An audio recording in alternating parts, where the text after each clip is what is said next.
దివ్యాత్మ స్వరూపులైన KMC channel ప్రేక్షకులకు నమస్కారము. నమస్కారం స్వామీజీ. నమస్కారం అండి. స్వామీజీ, గురు పరంపర లేని వాళ్ళు అయితే అజ్ఞానుల్లా పతనమైనారు. మరి గురు పరంపర కలిగిన వారు కూడా ఏ లోపంతో స్వార్థపరులుగా, అహంకారులుగా, భోగులుగా తయారవుతున్నారు? తపస్సు లేకనా, లేదా కేవలం శాస్త్రం చదివినందుక? మంచి ప్రశ్న అండి. ఇక్కడ స్వయం ప్రకటిత గురువులు అంటే సొంతంగా బట్టలు వేసుకొని గురువులుగా చెలామైన వాళ్ళు రకరకాలుగా ఉంటారు. ఎట్లా అంటే కొంతమంది దర్గాలు కట్టుకోను, కొంతమంది చదువు రాదు వేలుముద్రనే ఉంటారు. ఒక ఆయన సిగమూగుతాడు, ఒక ఆయన పూనకాలు వచ్చి అంటాడు, ఇంకొక ఆయన అక్కడ కూర్చొని రకరకాలుగా ఒక్కొక్కరిది ఒక లైఫ్ స్టైల్ అండి. ఒక్కరిది ఒకరికి ఇది రాదు. చదువు రాని వాళ్ళది ఒక రకంగా అతి తెలివి ఉంటుంది స్పిరిచువాలిటీలో, చదువు వచ్చిన వాళ్ళది ఒక రకంగా ఉంటుంది. మహా పీజీలు పిహెచ్డీలు చదివి సన్యాసం తీసుకోకుండా నార్మల్ లైఫ్లో గురూజీలు అయింది వాళ్ళది ఒక స్టైల్ ఉంటుంది. ఇంకా కొంత బాగా ఉపన్యాసాలు చెప్పి పండితులు వీళ్ళది ఒక లైఫ్ స్టైల్ ఉంటుంది. ఉపన్యాసాలు చెప్పే పండిత స్వాములది వాళ్ళది ఒక లైఫ్ స్టైల్. అంటే వీళ్ళది డిఫరెంట్గా ఒక్కొక్కరిది ఒక లైఫ్ స్టైల్ ఉంటుంది. కొందరేమో సేవనే పనంగా పెట్టుకొని సమాజ శ్రేయస్సు కోసం సేవ ముందర పెట్టుకొని వచ్చేటోళ్ళు ఒకరు రకరకాలుగా స్వార్థాన్ని ముందు పెట్టుకొని వచ్చేటోళ్ళు ఒకరు అనమాట. ఈ చదువు తక్కువ ఉండి, విద్య తక్కువ ఉండి, శాస్త్రాలు తక్కువ చదివి కూడా సేవ చేసే గుణం ఉండేటోళ్ళు ఉన్నారు. కొంతమంది అన్ని చదువుకొని అన్ని ఇది చేసి కూడా స్వార్థంతో ప్రవర్తించేటోళ్ళు కూడా ఉన్నారు. ఇంట్లో రకాలు ఉన్నారు. ఒక్కొక్కరు విచిత్రంగా ఉంటారు. ఇప్పుడు కొన్ని చోట్ల ఏంటంటే ఆధ్యాత్మికంలో నీకు ఈ శుభం జరిగితే 2 యాటలు ఇవ్వాలి, 2 యాటలు అంటే 50,000, లేకపోతే 2 తులాలు బంగారు ఇవ్వాలి, లేకపోతే నీకు ఇది జరగకపోతే శాపాలు పెడతా అనేటోళ్ళు కూడా ఉంటారు. ఆధ్యాత్మికంలో రకరకాల వాళ్ళు, ఇంట్లో చదువు వచ్చిన వాళ్ళు, చదువు రాని వాళ్ళు, ఇంకా రకరకాల సన్యాసులు, మామూలుగా ఉండేటోళ్ళు, రకరకాలుగా ఇంట్లో జరుగుతుంటుంది. అయితే ఈ ఆధ్యాత్మిక రంగంలో ప్రపంచమంతా తిరిగి పరిశోధన చేసినప్పుడు ఆధ్యాత్మికం ఎటు మార్గంలో వెళ్తుంది అనేది తెలుస్తుంది దీనివలన. ఎందుకంటే ఆధ్యాత్మికంలో ఫీల్డ్లు ఉన్న వాళ్ళకే దీని లోట్లు పాట్లు తెలుస్తాయి. ఒక ఇంజనీరు ఒక ప్రాజెక్టును చూస్తే ఎంత క్వాలిటీ కట్టాడు, ఒక రోడ్ ఎంత క్వాలిటీ కట్టాడు, ఒక బిల్డింగ్ ఎంత క్వాలిటీ ఉంది అనేది చెప్పగలుగుతాడు. అలాగే ఏ ఫీల్డ్లో ఉన్న వాళ్ళకి ఆ ఫీల్డ్లోకి దానికి తెలుస్తుంది. ఇక్కడ స్పిరిచువాలిటీలో ఉండి దేశమంతా తిరిగిన వాళ్ళకు ఇది ఎన్ని రకాలుగా జరుగుతున్నది ఆధ్యాత్మికంలో మోసాలు అనేది తెలుస్తుంది. అయితే ఇక్కడ సరే మనుముఖి గురుముఖి అని 2 ఉంటాయి. గురు పరంపరలో లేకుండా స్వయం ప్రకటిత గురువులయ్యి ఒక ఆయన దర్గా కట్టుకోవచ్చు, ఒక ఆయన సిగాలుగి చెప్పొచ్చు, ఒక ఆయన గుడి కట్టుకోవచ్చు, ఒక ఆయన ఉపన్యాసాలు చెప్పొచ్చు, ఒకరు రకరకాలుగా ఆధ్యాత్మికమైన వాళ్ళలాగా చెలామణి కావచ్చు. మరి కొంతమంది గురు పరంపర పేరు పెట్టుకొని గురు పరంపరలో ఉండి శాస్త్రాలు చదివిన వాళ్ళు కూడా మరి విపరీతమైన స్వార్థంతో పని చేస్తున్నారు. ఏ సేవ ఫ్రీ చేయరు. మరి వీళ్ళ సంగతి ఏంటిది స్వామీజీ అనేది మీరు వేసిన ప్రశ్న, అంతే కదండి. అంటే వీళ్ళు గురువు దగ్గర కొత్తగా వచ్చినప్పుడే గురువు ఒక 2 సంవత్సరం లోపలనే దేహం విడిచి గురువు తన చక్కగా గ్రహించకుండా ఉంటారు. లేకపోతే గురువు చెప్పింది పెడచెవున పెట్టేసి ఆయనకు వృద్ధుడు అయిపోయి ఉంటాడు. ఈ లోపల ఇక ఎవరు శిష్యులు లేకుండా ఉంటారు.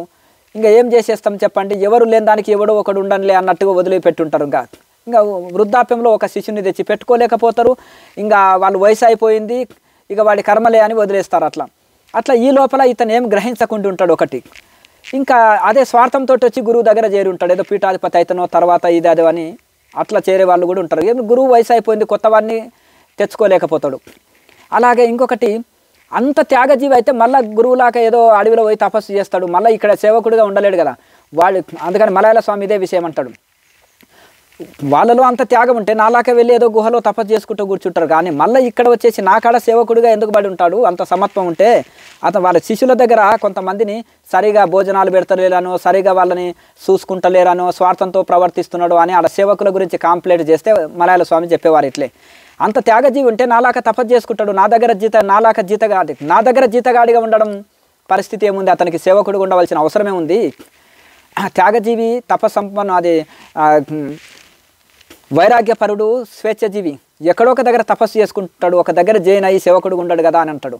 కనుక అలాగే ఆ విధంగా మరి వీళ్ళలో అని వాళ్ళు అలా సర్ది చెప్పి ఉంటారనమాట. ఇక్కడ ఉన్నారంటే లాస్ట్కు మరి ఈ యొక్క గురు పరంపరలో ఉండి వీళ్ళు గురువుది బోధనలు సరిగా గ్రహించక తపస్సు చేస్తే అరిషడ్ వర్గాలు కాలిపోతాయి.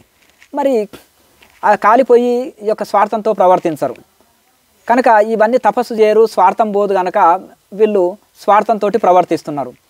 గురు పరంపరలో ఉండి కూడా గురువు శాస్త్రం సరిగా అధ్యయనం చేయకుంటారు, గురువు దగ్గర చక్కగా శిక్షణ తీసుకోకుంటారు, లేకపోతే గురువు దగ్గర ముసలితనంలో గురువు ముసలి వృద్ధాప్యంలో ఉన్నప్పుడు వీళ్ళు అక్కడికి వెళ్ళి ఉండడం వలన గురువు అచిరకాలంలోనే దేహం వదిలి తర్వాత బైలక్కులో వీళ్ళకి పీఠాధిపతి వచ్చేస్తుంటుంది. కనుక స్వార్థపరుడు ఎలకతోలు తెచ్చి ఏడాది ఉతికిన నలుపు నలిపే కానీ తెలుపు కాదంటాడు వేమన యోగి. మరి ఇక ఈ యొక్క అజ్ఞానం అనే తమో గుణస్థుడికి, నేను మారాలని కోరిక లేని వానికి, నేను తపస్సు చేసి బ్రహ్మజ్ఞానం పొందాలని లేని వానికి, అలాగే నేను తరించాలి, గురువు దగ్గర ఉండి శాస్త్రాలను అధ్యయనం చేయాలి, గురువు అంత తపస్సు నేను చేయాలని లేని వానికి గురువు చెంతన ఎంత సంవత్సరాలు ఉన్నా లాభం లేదు. ఇప్పుడు దీపం కింద చీకటే ఉంది అంటాడు కబీర్ దాసు. దీపం అంతటా వెలిగిస్తున్నా దీపం కింద చీకటే ఉంటుంది అంటారు. కనుక ఇప్పుడు ఒక ఆశ్రమానికి కాకులు పిట్టలు, మేము ఆ గురువుగారు తెలుసండి మాకు చాలాసార్లు వెళ్ళినామండి అంటారు. కాకులు పిట్టలు అన్నీ వచ్చిపోతుంటాయి ఆశ్రమం చుట్టూ. కానీ ఆ బ్రహ్మజ్ఞానితోటి ఆ సాంగత్య లాభం మీరు పొందారా? ఆయన చెప్పిన బ్రహ్మజ్ఞానాన్ని మీరు తెలుసుకున్నారా? ఆయన ఇచ్చిన సాధనని మీరు తీసుకొని ఆ సాధనని రెగ్యులర్గా చేసి అనుభూతి పొందారా? ఆత్మానుభూతి పొందారా? అది ముఖ్యం. కనుక ఊకే కాశీ ఓవా కాకులు పిట్టలు అన్నీ ఉంటాయి, తిరుగుతుంటాయి, అవన్నీ కూడా కాశీవాస లాభం పొందుతాయా? అరుణాచలము చుట్టూ కుక్కలు తిరుగుతుంటాయి, నక్కలు తిరుగుతుంటాయి, పిల్లులు తిరుగుతుంటాయి, కాకులు కూడా తిరుగుతుంటాయి అరుణగిరి చుట్టూ. ఆ యొక్క అరుణాచల గిరి ప్రదక్షిణ ఫలితం పొందుతాయా? బుద్ధిపూర్వకంగా చేసే సాధనలే ఫలితాన్ని ఇస్తాయి, సత్ఫలితాన్ని ఇస్తాయి. కనుక ఒక బ్రహ్మజ్ఞాని ఆశ్రమానికి కుక్కలు కాకులు పిట్టలు అన్నీ వస్తుంటాయి, అవన్నీ కూడా ఆ గురువు గారితో సత్సంగ లాభం పొందినట్ట. కనుక మీరు కూడా 20 సార్లు వచ్చిపోయినా ఆ గురువుని బోధనలు గ్రహించని వాళ్ళు అంతే. మరి వీళ్ళు కూడా అంతే అనమాట. గురువు తానికి పోయారు, దీక్ష తీసుకున్నారు, అక్కడ ఉన్నారు, ఆ గురువు దేహం వదిలితే వీళ్ళు పీఠాధిపతులైనరు అంతే. కానీ ఆ గురువు బోధనలు గ్రహించలే, ఆ గురువు సాధనలు చేయలే, అందుకని అజ్ఞానం పోలే గనక వీళ్ళు పరంపరలో ఉండి కూడా స్వార్థంతో ప్రవర్తిస్తుంటారు. ఇంతే తేడా, సింపుల్. బ్రహ్మజ్ఞానం పొందితే అరిషడ్ వర్గాలు కాలిపోతాయి, నిస్వార్థంగా సేవ చేయగలుగుతారు. ఆ బ్రహ్మజ్ఞానం వచ్చిన దాకా సాధన చేయలే, సాధన అసలు చేయని వాళ్ళు కొందరు, సాధన ప్రారంభంలో విఘ్నాలు వస్తే వదిలేటోళ్ళు కొందరు, సాధన సగమే చేసి వదిలిపెట్టిన వాళ్ళు కొందరు ఉంటారు. ఇలా కేటగిరీస్ ఉంటాయి. కనుక వాళ్ళ స్థితిని బట్టి సాధన సగం చేసిన వాళ్ళం కొంత సేవ చేస్తారు, కొద్ది సేవ చేస్తారు. ఇంకా అసలు సాధన మొదలుపెట్టిన వాడు అజ్ఞానిలాగా ప్రవర్తిస్తుంటాడు, ఇక దోచుకోవడమే ఉంటుంది అతనికి. అట్లా ఇంట్లో కూడా గురువుల్లో కూడా రకాలు ఉంటాయి. పరంపరలో ఉన్న వాళ్ళలో ఎందు కూడా పరంపరల పేరుకు పెద్ద పెద్ద గురువుల పేర్లు చెప్తారు, పెద్ద పెద్ద పరంపర పేరు చెప్తారు, కానీ అజ్ఞానిలాగా ప్రవర్తిస్తుంటారు, స్వార్థంతో పనులు చేస్తారు, ఏ సేవ చేయరు. కనుక ఇప్పుడు వీళ్ళలో అజ్ఞానం పోలేదు, సాధన చేయలేదు, అది గ్రహించలేదు అని అర్థం. కనుక అది ఏదో ఆ బ్రాండ్ పెట్టుకుంటే గుడ్డిగా నమ్మి ఫాలో కాండి అని నేను అంటలేను. ప్రతి దాంట్లో కూడా అవకతవకాలు ఉంటాయి, ఎక్కువ తక్కువ. కనుక నిజమైన బ్రహ్మజ్ఞానులనే అనుసరించాలి. ఒక గొప్ప ఋషుల పేర్లు చెప్పి పరంపర పేరు చెప్పి అజ్ఞానిలాగా ప్రవర్తిస్తున్నాడు, స్వార్థంతో పనులు చేస్తున్నాడు అంటే అతను అజ్ఞాని నిశ్చింతగా. కనుక కొంత భగవంతుడినే గురువుగా భావించి నిస్వార్థ సేవ చేసేటోళ్ళు చేస్తుంటాడు అనుకో, మరి వీళ్ళు గొప్పే అనుకోవాలి. ఎందుకంటే స్వార్థం లేకుండా ప్రవర్తిస్తే అది బ్రహ్మజ్ఞాని లక్షణమే కదా.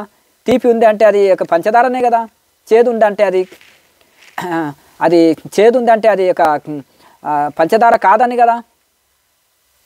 తెలివైన వాళ్ళు ఎవరికి వాళ్ళు విచారణతోటే తెలుసుకోవచ్చు.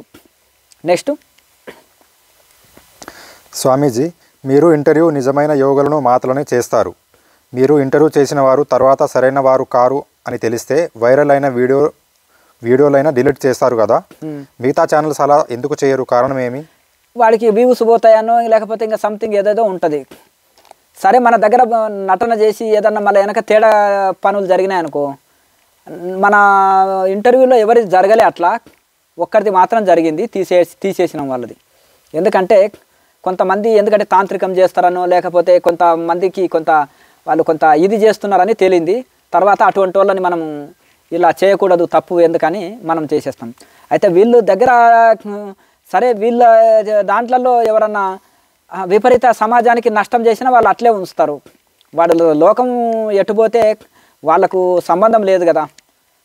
మనము ఎటు తిరిగి లోకానికి మంచి జరగాలనేది మనం ఉంటాం. మనం ఒకరిని పరిచయం చేసినా, ఒక మంచి మాట మాట్లాడినా, ఒక ఇది చేసేసినా ఎటు తిరిగి వాక్కు చేత అంటే మన మాట ద్వారా కానీ, మన మనసులో కానీ, మన కర్మల ద్వారా కానీ సమాజానికి మేలు జరిగేటిదే ఉండాలనేది మా తపన.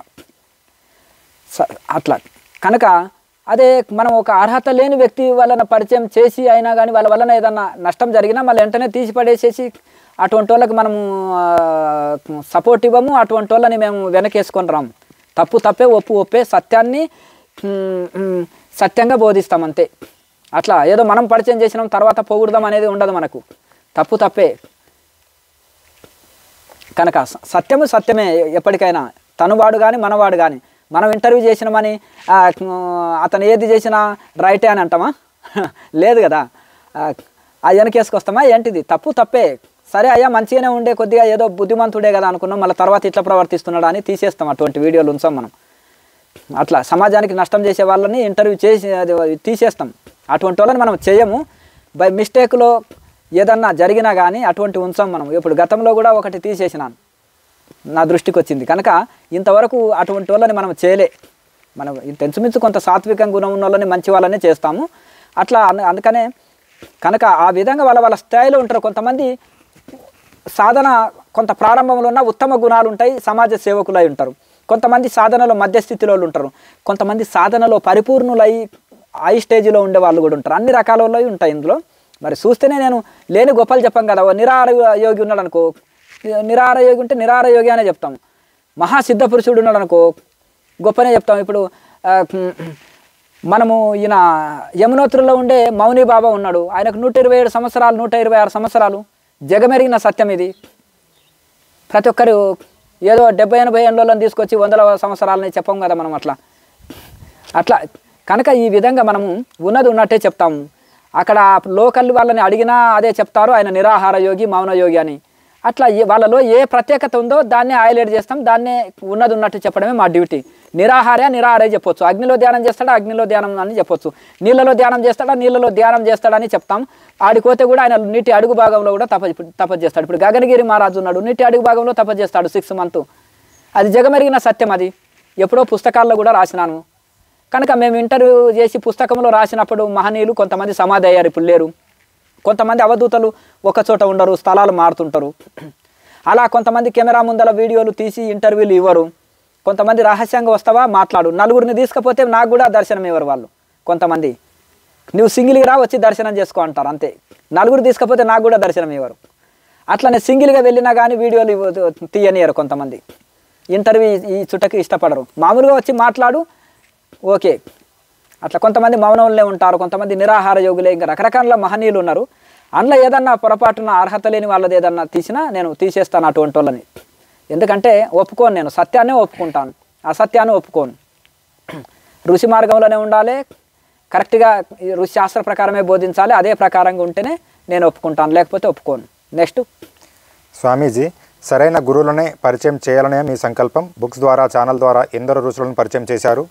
అవును, సరి అయిన ఋషులని పుస్తకాల్లో వాళ్ళ చరిత్రలు రాయడం, మన ఛానల్లో కూడా వాళ్ళ గురించి బయోగ్రఫీ చెప్పడం, వాళ్ళ జీవిత చరిత్రని కొత్త సాధకులు ఆదర్శం తీసుకుంటారు.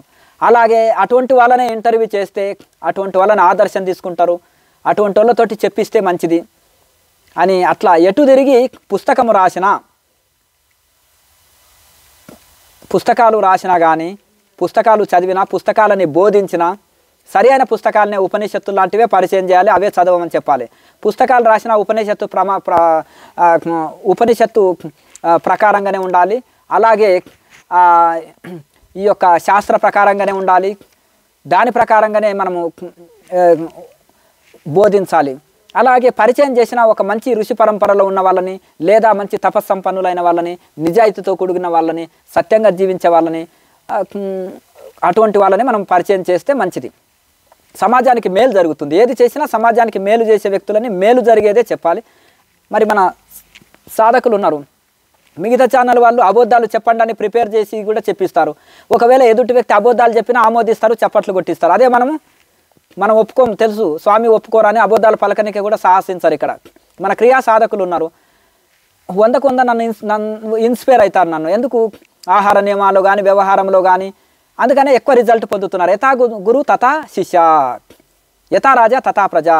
ఇప్పుడు ఎందుకయ్యా మీరు ఇంత అద్భుతాలు మరి సంవత్సరం 2 ఏళ్ల లోపల 3 ఏళ్ల లోపలనే పొందినరని కొంతమందిని అంటే, కొంతమంది 6-7 సంవత్సరాల నుంచి కూడా చేసేటోళ్ళు ఉన్నారు సాధన. మరి ఇంత షార్ట్ టైంలో ఎందుకు లాభాలు పొందారంటే, నేను చెప్పింది ఆహార నియమాలు పాటిస్తున్నారు, సాధన చేస్తున్నారు. అప్పుడు తొందరగా యోగ మార్గంలో ఉన్నారు కనుక షార్ట్ కట్లో ఫ్లైట్ మార్గం లాగా తొందరగా గమ్యం చేరుకుంటున్నారు. ఫ్లైట్ ఎక్కితే కాశీ విశ్వనాథుని గంటలో దర్శనం చేస్తారు. అలాగే ఈ సాధనలో ఉన్నత శిఖరాలు తొందరగా అందుకుంటారు వీళ్ళు. ఇది అన్నమాట. కనుక ఒకవేళ మన క్రియాయోగ ధ్యానులు అసలు అబద్ధం చెప్పటికి సాహసించరు అబద్ధం చెప్పడానికి, ఎందుకంటే స్వామీజీ ఒప్పుకోరని. ఒకవేళ ఎవరైనా తెలియక ఇతర పరంపరలు తప్పు అనుభవాలు నాతో చెప్పినా నేను ఎంబడే ఖండించేసి ఇలా కాదు ఇలాగ అంటాను. మళ్ళీ అది తప్పు నిరూపించడానికే దాంట్లో కొన్ని క్వశ్చన్స్ వేస్తాను, ఎదురు ప్రశ్నలు వేసి ఆ ఎదురు ప్రశ్నల దాడితోటి వాళ్ళు సత్యాన్ని ఒప్పుకుంటారు. ఎందుకంటే ఇంకా అబద్ధాలు చెప్తే కూడా ఎక్స్రే మిషన్ కాబట్టి స్కానింగ్ తీస్తాం కిందికి పైకి ఒకసారి. అప్పుడు సత్యాన్ని తప్పు అని ఒప్పుకోవాల్సిందే. కనుక నువ్వు మతిభ్రమతోటి ఇది రైట్ అనుకుంటున్నావు, ఇది రైట్ కాదు ఇది రాంగ్ అని నేను శాస్త్ర ప్రకారంగా అప్పుడు నిరూపించినప్పుడు అయ్యో ఇది నిజం అనుకున్నానండి అవును కదా అని అట్లనైనా సత్యం ఒప్పుకుంటారు ఒకటి. ఇక మన క్రియాయోగ సాధకులు స్వామి ఎవరైనా ఇంటర్వ్యూలో వాళ్ళు చెప్పే అనుభవాలు స్వామి తప్పు చెప్తే ఒప్పుకోరని ఒళ్ళు దగ్గర పెట్టుకొని చక్కగా సత్యాన్నే చెప్తారు. చాలా మటుకు అసత్యాన్ని చెప్పరు. ఇంకా నాకు అర్హతగా రాలే స్వామీజీ, ఇంకా నేను సాధన చేసి అనుభవాలు పొందినాక చెప్తానంటారు కొంతమంది. ఇంకా వాళ్ళు వచ్చిన దానికి ఎంత ఉన్నదో అంతే చెప్తారు. వాళ్ళకి ఏ స్థితిలో ఉన్నామో అదే స్థితి లేనిది చెప్పుకోకూడదు. లేనిది చెప్పుకుంటే ఉన్నది కూడా రాకుండా పోతుంది అంటారు పెద్దలు. కనుక వచ్చేది కూడా భవిష్యత్తులో రాదంటారు. కనుక సత్యవంతంగా ఉండాలి, మనసా వాచ కర్మన సత్యవంతంగా ఉండాలి. ఉన్నదే చెప్పుకోవాలి, ఉన్నది ఉన్నట్టుగానే ఇది చేయాలి.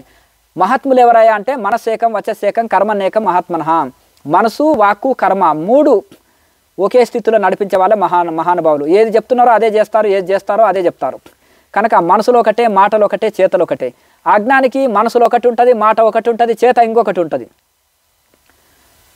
పనులు చేసేది ఒకటి, చెప్పేది ఒకటి, ప్రవర్తన ఒకటి, మనసులో మరొకటి.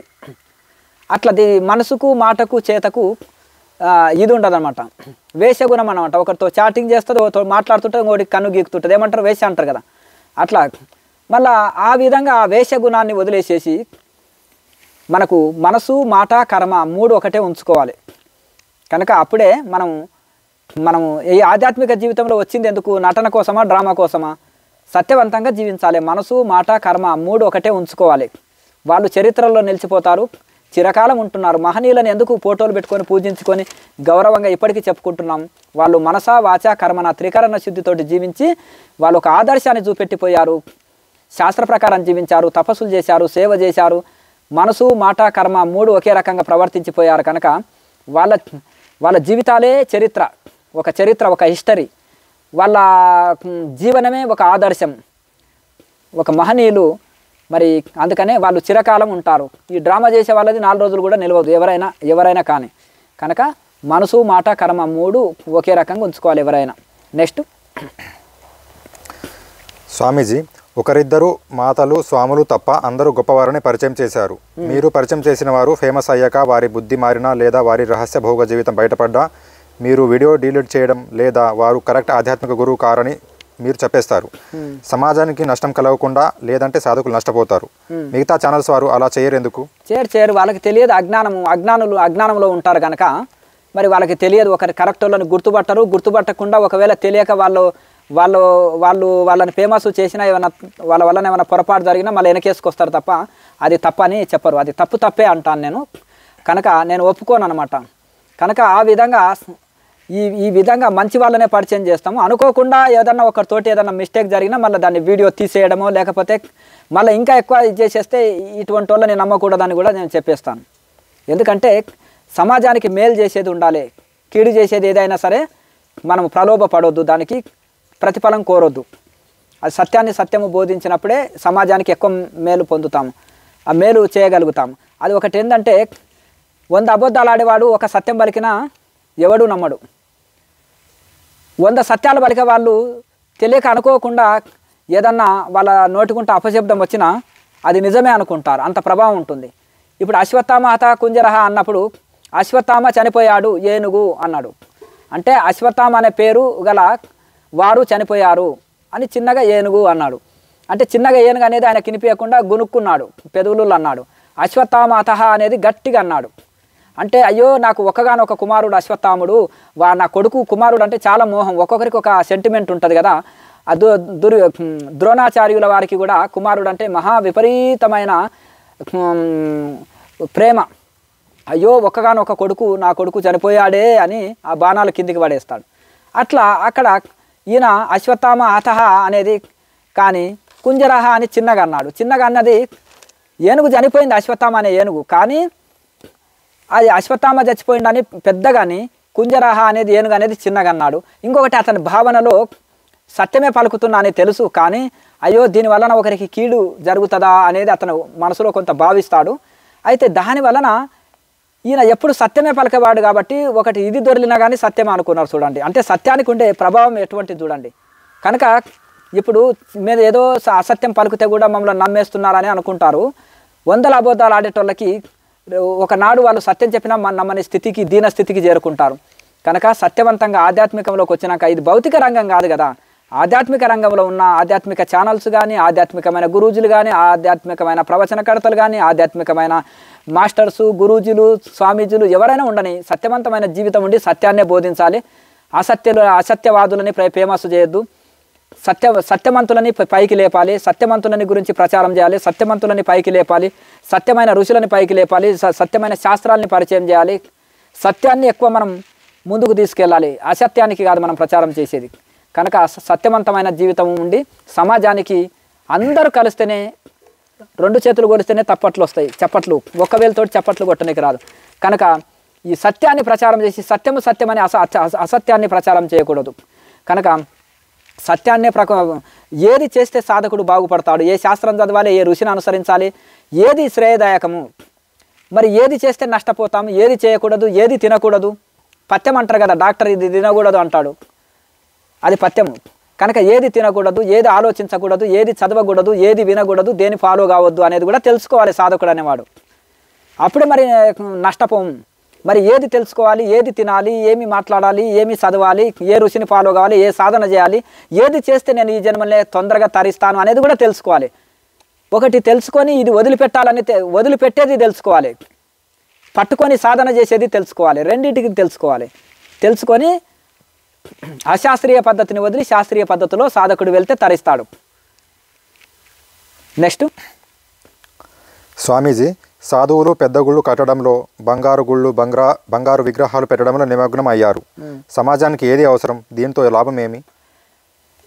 ఒకటి ఏంటంటే ఫాలోవర్స్ చాలా మంది ఉంటారు, వాళ్ళు చెప్పిన మాట వినేటోళ్ళు ఉన్నారు. బంగారు గుళ్ళు కట్టడము, బంగారు విగ్రహాలు పెట్టడము, అలాగే బంగారు సింహాసనాలు వేసుకోవడము, బంగారంతో ఆశ్రమాలు కట్టడంలో నిమగ్నమైనటోళ్ళు కూడా ఉన్నారు కొంతమంది. ఏంటంటే కోటీశ్వర్లు పిచ్చిగా నమ్ముతారు, ఫాలోవర్స్ ఉన్నారు. ఇవన్నీ నమ్మడం వలన వాళ్ళ ధనాన్ని అంతా ఈ విధంగా కాదు ఖర్చు పెట్టేది, సేవతోటి. చాలా బీద వాళ్ళు ఉన్నారనుకోండి, వాళ్ళకు కొన్ని వసతులు కల్పించి ఆధ్యాత్మికంలో ఫ్రీగా పూజలు, ఫ్రీగా యజ్ఞాలు, ఫ్రీగా యోగా నేర్చుకోవచ్చు, ఫ్రీగా ధ్యానం నేర్చుకోవచ్చు, ఫ్రీగా ఉపదేశాలు ఇవ్వడం, ఫ్రీగా ఒక నెల రోజులు సాధన చేసుకోనికి room free, food free, accommodation free ఇవ్వడం. అలాగే వాళ్ళ పిల్లలు ఎవరైనా మరీ బీద పిల్లలు ఉంటే స్కూళ్ళు, కాలేజీలు కట్టడం. ఇంకా ఎక్కువ డబ్బులు ఉన్నాయనుకోండి, గురువు గారు తన ఒక హాస్పిటల్స్ ఇటువంటివి కట్టవచ్చు. మొదలు సన్యాసి చేసేది ఆధ్యాత్మిక సేవనే చేయాలి. ఎందుకంటే భౌతిక సేవ చేసేటోళ్ళు చాలామంది ఉన్నారు. ఆధ్యాత్మిక సేవని అమ్ముకొని భౌతిక సేవ ఫ్రీ చేస్తా అంటే ఇది శుద్ధ తప్పు. కానీ ఆధ్యాత్మిక సేవ బీదవాడు అందుకొని లేని స్థితిలో ఉన్నారు కదా, ఇవన్నీ అన్ని సేవలు ఫ్రీ చేయాలి ఆధ్యాత్మికంలో. ఇట్లా వాళ్ళకి ఎక్కువ సేవ చేయాలి. చిన్న ఆశ్రమం పెద్ద సేవ చేయాలి, కానీ పెద్ద ఆశ్రమం కట్టుకొని చిన్న సేవ చేస్తే ఏముందయ్యా? కనుక ఎక్కువ సేవ చేయడానికి నిమగ్నం అవ్వాలి. ఇంకా నీకు సహకారం కూడా ఎక్కువ వస్తుంటుంది. నువ్వు చేసే సేవలో నువ్వు చనిపోయినా ఒక 1000 సంవత్సరాలు గుర్తుపెట్టుకుంటారు, నీకు పెద్ద విగ్రహాలు పెడతారు, నిన్ను గుర్తుపెట్టుకుంటారు. ఇప్పుడు మహనీయులను గుర్తుపెట్టుకుంటలేమా? మూర్తి పోయినా కీర్తి ఉంటుంది అంటాడు రాముడు. ఎందుకయ్యా ఇంత సత్యవంతమైన జీవితం అంటే, ఈ మూర్తి అనేది 4 రోజులు ఉంటుంది, రాముడి శరీరం 4 రోజులు ఉంటుంది, కానీ రాముడి కీర్తి యుగాల పర్యంతం ఉంటుంది. కనుక ఆ మూర్తి పోయినా కీర్తి స్థిరంగా ఉంటుంది. నీ శరీరం లేకపోవచ్చు, కానీ చేసిపోయిన పనులు ఉంటాయి. కనుక మరి అటువంటి ఋషులు పని చేశారు, వాళ్ళు కీర్తి కూడా కోరుకోలే, కానీ పని చేశారు కాబట్టి ఆటోమేటిక్గా వద్దన్న వస్తుంది. అది ఇది నిమగ్నం కాకుండా అంత బంగారమాన్ని కట్టేసేతము, లేకపోతే ఇంకా విస్తరింపజేతము, ఇంకా ఏదేదో అజ్ఞానంలో కొట్టుకొని పోతున్నారు. అన్నిటికీ ఫీజులు ఎందుకు పెడతారయ్యా? రూముకు ఛార్జీ చేస్తారు, భోజనానికి ఛార్జీ, ఉపదేశానికి ఇచ్చిన దానికి ఛార్జీ, ఇంటికాడ అడుగు పెట్టిన ఛార్జీ, అందులోకి ఎంట్రీ అయితే గేటు ఫీజు. ఇవన్నీ ఏంటిది ఫీజులతోటి? ఇదేనా మనం ఆధ్యాత్మికంలో నేర్చుకున్నది? దీనికేనా సన్యాసించింది మనం వ్యాపారం చేయడానికేనా? కనుక ఆ విధంగా సేవ మీద దృష్టి పెట్టండి, బాగుపడతారు. ఈ భూమి ఎంతకాలం ఉందో అంత పేరు మీ పేరు ఉంటుంది. కొంచెం అజ్ఞానాన్ని దూరం చేసుకోండి, స్వార్థాన్ని తొలగించుకోండి. కనుక ఈ యొక్క ఇది సేవ మీద తపస్సు మీద దృష్టి పెట్టి సేవ మీద దృష్టి పెట్టే వాళ్ళే నిజమైన ఋషులు. ఈ మట్టి గోడలు అదే మీదనో లేకపోతే బంగారు గుళ్ళు కడదామా బంగారు విగ్రహాలు పెడదామా అనేది కాదు. వచ్చినవాడికి గుడికి వచ్చిన వాడికి పిడికాడ అన్నం పెట్టు, అన్న ప్రసాదాలు పెట్టండి అందరికీ. అక్కడ 4 రోజులు వచ్చి ధ్యానం చేసుకోవాలంటే వసతి కల్పియండి. ఇది చేయక బంగారాన్ని కడదామా ఇవి చేద్దామా విగ్రహాలు పెడదామా లేకపోతే ఆ బంగారు రూములే కడదామా బంగారు గుళ్ళే కట్టేద్దామా దీంట్లో మునిగి ఉండకండి. ఎందుకు ప్రజాధనాన్ని వృధా చేసేస్తారంతా. కనుక వచ్చిన భక్తులకి సేవ ఎక్కువ అందియండి, సౌకర్యాలు కలిగియండి, ఉచిత దర్శనం ఇవ్వండి, ఉచితంగా భోజనాలు ఇవ్వండి, ఉచితంగా ఆడ కొన్ని రోజులు జపతపాలు చేసుకొని వసతులు కలిగియండి, ఉచితంగా దీక్షలు ఇవ్వండి, ఉచితంగా ఉపదేశాలు ఇవ్వండి, భక్తిని పెంపొందించండి, శాస్త్రాల్ని మంచి ప్రవచనాలు సత్సంగాలు వినడానికి క్యాంపులు ఏర్పాటు చేయండి. అక్కడ ఇవి చేయకుండా అజ్ఞానంలో ఎందుకు ఈ యొక్క డబ్బులు బంగారు గుళ్ళు కట్టి ఏమైనా ఫ్రీ పెడుతున్నారా? మళ్ళీ టికెట్ల కోసమే కదా మీరు పెట్టేది. బంగారు విగ్రహాలు బంగారు గుళ్ళు లేకపోతే మట్టి గోడల్ని పెంచి ఎన్ని రూములు కడితే అన్ని కిరాయిలు వచ్చాయి. దాని మీద పెంచుకుందాం అనేదే ఉంది తప్ప దోచుకుందాం ఇంకా ఎన్ని రకాల ఫీజులతో దోచుకుందాం అనేది ఉంది. కానీ మా గురువుగారు స్కూళ్ళు కాలేజీలు బరే కట్టేస్తాడండి అంటే ఊరుకోబోయా మూసుకో అని ఇంకొక ఆయన పక్క ఆయన అంటున్నాడు. ఎందుకయ్యా అలా గొడవ పడతారంటే వీడి గురువు గురించి గొప్ప చెప్తున్నాడండి, వాడు పెద్ద స్వార్థపరుడు, బయటి కాలేజీ కంటే వాడి గురువు కాలేజీలో 4 ఇంతలు ఫీజులు ఎక్కువ అండి అన్నాడు. ఇంకొక ఇద్దరు వచ్చి ఇక్కడ గొడవ పడుతున్నారు. ఏంటయ్యా అంటే వీడేదో గొప్ప చెప్తున్నాడు వాళ్ళ గురువు పేరు, ఇక్కడ వాడు పెద్ద స్వార్థపరుడు, వీళ్ళ గురువు పెట్టిన కాలేజీలో కానీ మెడికల్ కాలేజీలో కానీ మామూలు కాలేజీలో కానీ స్కూళ్ళల్లో కానీ హాస్పిటల్స్లో కానీ 4 ఇంతలు 5 ఇంతలు ఎక్కువ ఉంటాయి ఈ గురువు గారు ఫీజులు అని నాతోటి అంటున్నాడు. అంటే మరి బయటి ఎందుకంటే ఇది గురువు గారు ఫాలోవర్స్ అంతా మా గురువు గారిది అని వస్తారు ఇలా, దాని మీద వ్యాపారం చేసేటోడు ఒక కోటీశ్వరుడు ఈ గురువు గారి పేరు మీద. కనుక మరి ఇట్లా అజ్ఞానంలో కొట్టుకొని పోతున్నారు. సేవ మీద దృష్టి పెట్టండి, బంగారు గుళ్ళు బంగారు గోపురాల మీద కాదు చేసేది, భక్తులకు ఏ విధంగా సేవ చేయాలనే దాని మీద దృష్టి పెట్టండి. ఎవరైనా ఆధ్యాత్మికవేత్తలు కానీ స్వామీజీలు కానీ. నెక్స్ట్ స్వామీజీ దాతను నమ్మించి మాదే గొప్ప సిద్ధాంతం ఇతరులది కరెక్ట్ కాదు అని తగ్గిస్తారు. మళ్ళీ వారిలో స్వార్థం ఉండును, సమానత్వం ఉండదు. దేనికి? మరి ఆ ఫాలోవర్స్ని పిచ్చోళ్ళని చేయాలంటే మనదే గొప్పది అంటారు వాళ్ళు. మరి స్వార్థం భేదభావం ఉంటుంది. మళ్ళీ మేమే గొప్ప అంటారు, మా గురువే గొప్ప, మా శాస్త్రమే గొప్ప, మేమే గొప్ప, మా దేవుడే గొప్ప అంటారు. మరి మన సిద్ధాంతమే గొప్ప అని ఫాలోవర్స్ని ఇతర సిద్ధాంతాలు ఏది గొప్ప అనేది, ఇతర సిద్ధాంతాలు గొప్ప కాదు, ఇతరులకు దానం చేస్తే నరకానికి పోతారని ప్రచారం చేసేటోళ్ళు కూడా ఉంటారు. మరిగా ఎందుకంటే ఇదే గొప్ప అని వాళ్ళ ఫాలోవర్స్ పక్కదారి పోకుండా వాళ్ళని భ్రమలో పడేసి పిచ్చి వాళ్ళకు పిచ్చి పట్టేటట్టు చేసి వాళ్ళ చుట్టూ తిప్పుకునేటట్టు చేస్తారు. అట్లా మళ్ళీ ఏదైనా సేవ ఫ్రీ చేస్తారంటే ఏం లేదు, అన్ని దోపిడే ఉంటుంది. ఎందుకంటే తపస్సు లేక ఈ విధంగా గురూజీగా మాస్టర్గా గురూజీగా సాధువుగా స్వామీజీగా అవతారం ఎత్తితే పీఠాధిపతిగా అవతారం ఎత్తితే ఇట్లే ఉంటుంది. అజ్ఞానం తాండవిస్తుంటుంది. భేదభావం పోదు కనుక నీది వేరు నాది వేరు నేనే గొప్ప అనే భావన పోదు. వాళ్ళ శిష్యులని వాళ్ళ ఫాలోవర్స్ని కూడా అజ్ఞానులుగా అలాగే తయారు చేస్తారు. భేదబుద్ధి ఇప్పుడు గురువుకే భేదబుద్ధి ఉందంటే శిష్యుడికి భేదబుద్ధి ఏడబోతుంది? యథా గురు తథా శిష్య, గురువు ఎట్లనో శిష్యుడు అట్లే కదా. కనుక ఇట్లా కొద్దిగా తెలివైన వాళ్ళు భేదభావంతో చూపే వాళ్ళని వదిలిపెట్టి అభేద దృష్టి కలిగిన వాళ్ళు జ్ఞానులని అనుసరించండి. అభేద దృష్టి కలిగిన వాళ్ళే జ్ఞానులు, అట్టి జ్ఞానులనే అనుసరించాలి. నెక్స్ట్ స్వామీజీ కోటేశ్వరులకి బినామీలుగా పెద్ద సంస్థల స్వాములు ఉంటారు. ల్యాండ్ డబ్బు సంస్థ కూడా వీరు పేరు మీద ఉండదు. వీరు మాత్రం ప్రపంచంలో అంతా దోచి ప్రతిష్టలు యజ్ఞాలు పాదపూజలు ఉపదేశాలు డొనేషన్స్ అని అంతా దోచి సంపన్నుల చేతిలో పెట్టి ఫాలోవర్స్ని శిష్యులను పిచ్చి వాళ్ళను చేస్తారు. ఎవరికి లాభం? ఫాలోవర్స్ ఏమనుకుంటారంటే గురువు మేము ఇచ్చే ప్రతి డొనేషన్, మేము ఇచ్చే బంగారం, మేము ఇచ్చే డబ్బు, మేము ఇచ్చే డైమండ్స్, మేము ఇచ్చే డొనేషన్స్, మేము ఇచ్చే ప్రతి ఒక్కటి పాద పూజకు కానీ ఓపెనింగ్లకు వచ్చినా లేకపోతే ప్రవచనాలు చెప్పడానికి వచ్చినా వాళ్ళ ఊర్లకు వచ్చినా వాళ్ళ ఇంట్లోకి వచ్చినా వాళ్ళు ఇచ్చే డబ్బు అంతా సద్వినియోగం అవుతుంది అని వాళ్ళు అనుకుంటారు. ఉపదేశం అప్పుడు ఇచ్చిన డబ్బులు కానీ డొనేషన్లు ఇచ్చినా కానీ ఫాలోవర్సు భక్తులు ఇవన్నీ ఇచ్చేటివి అన్నీ సద్వినియోగం అవుతుంది అనుకుంటారు. స్వామీజీలకు కానీ గురూజీలకు కానీ ఇవి అన్నీ, లేకపోతే ఫౌండర్స్ కానీ ఇంకా లేకపోతే ఏదైనా మాస్టర్స్ కానీ అన్నీ సద్వినియోగం అవుతుందని వీళ్ళు అమాయకులు వీళ్ళు అనుకుంటారు. వీళ్ళు ఇంతగానం డబ్బు ఇస్తే ఆడ సద్వినియోగం అవుతుంది అంటే ఆడ గొప్ప సేవలు జరగాలి. అక్కడ ఏమీ సేవ జరుగుతలేదంటే మరి అక్కడ దోపిడీ జరుగుతుందని సింపుల్ లాజిక్ పాయింట్ తోటి తెలుసుకోవచ్చు. మరి వీళ్ళు ఎందుకు ఇట్లా ప్రవర్తిస్తున్నారు అంటే ఒక కోటీశ్వరుడు వీళ్ళ జుట్టు పట్టుకొని నడిపిస్తుంటారు, వీళ్ళేమో డమ్మి ఇంకా అక్కడ ఉండి వాళ్ళు చెప్పినట్టు ఆడుతుంటారు, తోలు బొమ్మలు ఆడిచ్చినట్టు ఆడిస్తుంటాడు ఆ కోటీశ్వరుడు. మరి ఆయన ఇద్దరు కూలికి వచ్చి ఉంటారు. ఈయన స్వామీజీ అయి ఉంటాడు, ఆయన ఏదో ఈయనకు తోడుగా ఉంటాడు. ఈయన డబ్బులు ప్రపంచమంతా దోచుకొని రావడం, ఆయన చేతిలో పెట్టడం. ఆయన ఏం చేసేస్తాడు, బిల్డింగులు, రియల్ ఎస్టేటు, కంపెనీలు ఇవి అవి అని ఈయన 10 రూపాయలు ఇస్తే ఆయన 100 రూపాయలు చేస్తాడు దాన్ని. అలా దాన్ని ఇద్దరు కలిసి పెద్దగా ఒక క్రియేటివ్ చేస్తారు. అప్పుడు ఆ కోటీశ్వరుడు ఏం చేసేస్తాడంటే నేనే దీన్ని డెవలప్ చేసినానని ఉన్నదల్లా అతను తన పేరు మీద చేసేసుకుంటాడు. ఇతనికి ఏమైనా భోగ కోరికల్ని సౌకర్యాలు కలిగిస్తుంటాడు.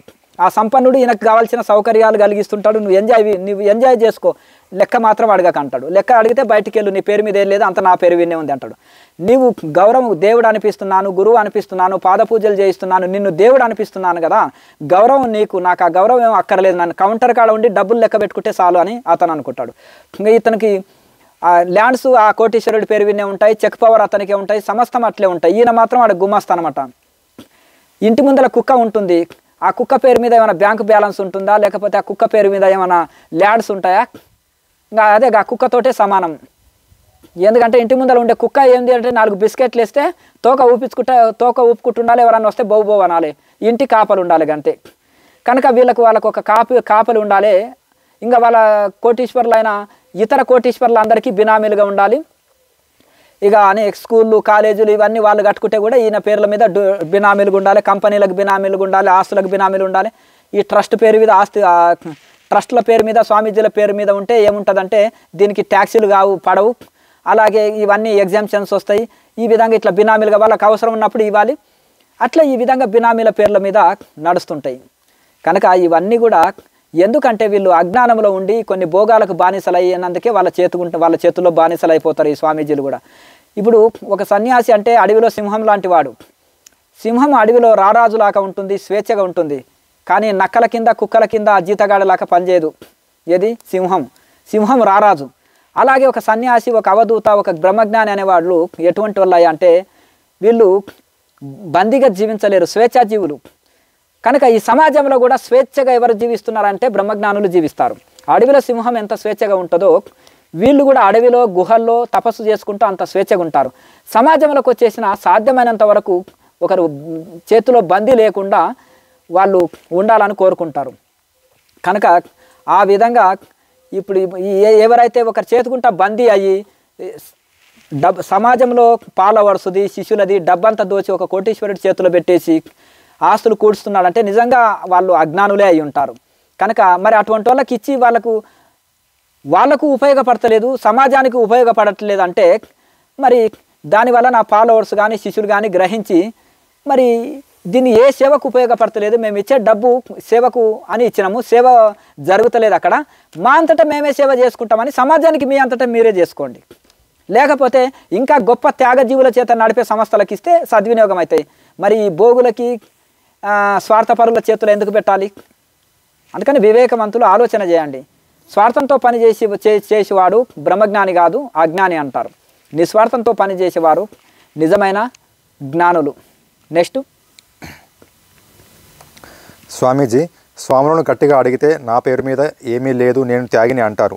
త్యాగికి స్వార్థం దేనికి? మరి త్యాగి అంటే ఇంట్లో అడుగు పెడితే ఎందుకు డబ్బులు తీసుకుంటున్నావు, ఉపదేశాలకు ఎందుకు లక్షల్లో తీసుకుంటున్నావు, పాద పూజలకు లక్షల్లో ఎందుకు తీసుకుంటున్నావు, మరి కట్టడాలకు నిర్మాణాలకు లక్షల్లో ఎందుకు తీసుకుంటున్నావు, మరి ఎవరి పేరు మీద పెట్టినావు? నీ పేరు మీద చెక్ పవర్ లేకపోయా, ల్యాండ్ నీ పేరు మీద లేకపోయా, ఆశ్రమం నీ పేరు మీద లేకపోయా, మళ్ళీ ఎందుకు వసూలు చేస్తున్నావు? అవన్నీ అజ్ఞాన గృహస్థుల చేతిలో పెట్టడానిక? వాళ్ళ పిల్లల పేరు మీద చేసుకున్నాడు, రేపటి నాడు మొత్తం అమ్మేసేస్తాడు. అర్థమైంది కదా? ఇప్పుడు హైదరాబాద్ పక్కలో కానీ బెంగళూరు, చెన్నై, బాంబే, కొన్ని హిందీ రాష్ట్రాలలో కూడా, అన్ని ఏరియాలలో కూడా, మన తెలుగు రాష్ట్రాలలో అన్ని రాష్ట్రాలలో పట్టణాలలో 100 ఎకరాలు, 150 ఎకరాలు అని 100 ఎకరాలు, 1000 ఎకరాలు కొన్ని సంస్థల పేరు మీద ఇచ్చారు. దానం ఇచ్చినవి కూడా ఉన్నాయి. అది ఏమి 100 సంవత్సరాల నుంచి కూడా నిర్మాణాలు ఏవి లేవు, ఊరికే పెట్టుకున్నారు అంతే. ప్రభుత్వం లాగేసుకోవాలి, బీదలకు ప్లాట్లు చేసి ఇవ్వాలి, బీద వాళ్ళు ఇళ్ళన్న కట్టుకొని ఉంటారు, లేకపోతే ప్రభుత్వ సంస్థలు ఏమైనా ఉంటే పెట్టేసేయాలి. ఎందుకంటే వీళ్ళు నిర్మాణం చేసేటోళ్ళు ఉంటే ఇప్పటి వరకు ఏదో చేస్తుండ్రి, ఏమి చేయకుండా ఉట్టిగా తీసి పెట్టుకున్నారంటే అలా పిల్లల పేరు మీద ట్రాన్స్ఫర్ చేయడానికి ప్రయత్నం చేస్తున్నారు అంతే. కనుక మరి తెలివైన వాళ్ళు గ్రహించండి, ఇటువంటి స్వార్థపర సంస్థలకు ఇచ్చిన ఎవరైనా ఉండని, వాళ్ళు స్వామీజీలు ఉండని, గురూజీలు ఉండని, మాస్టర్స్ ఉండని, స్వార్థపరులు అనమాట. వాళ్ళు ఒకరి చేతుల్లో బందీ అయ్యి వీళ్ళు దాన్ని ఏ సేవ చేస్తలేరు, దోచి వాళ్ళకి పెడుతున్నారు. పైగా నా మీద చెక్ పవర్ లేదు, ఆస్తులు లేవు అంటే మరి నీకు ఆస్తులు లేని వాడికి దేశమంతా తిరిగి ఎందుకు చందాలు వసూలు చేసుకొస్తున్నావు?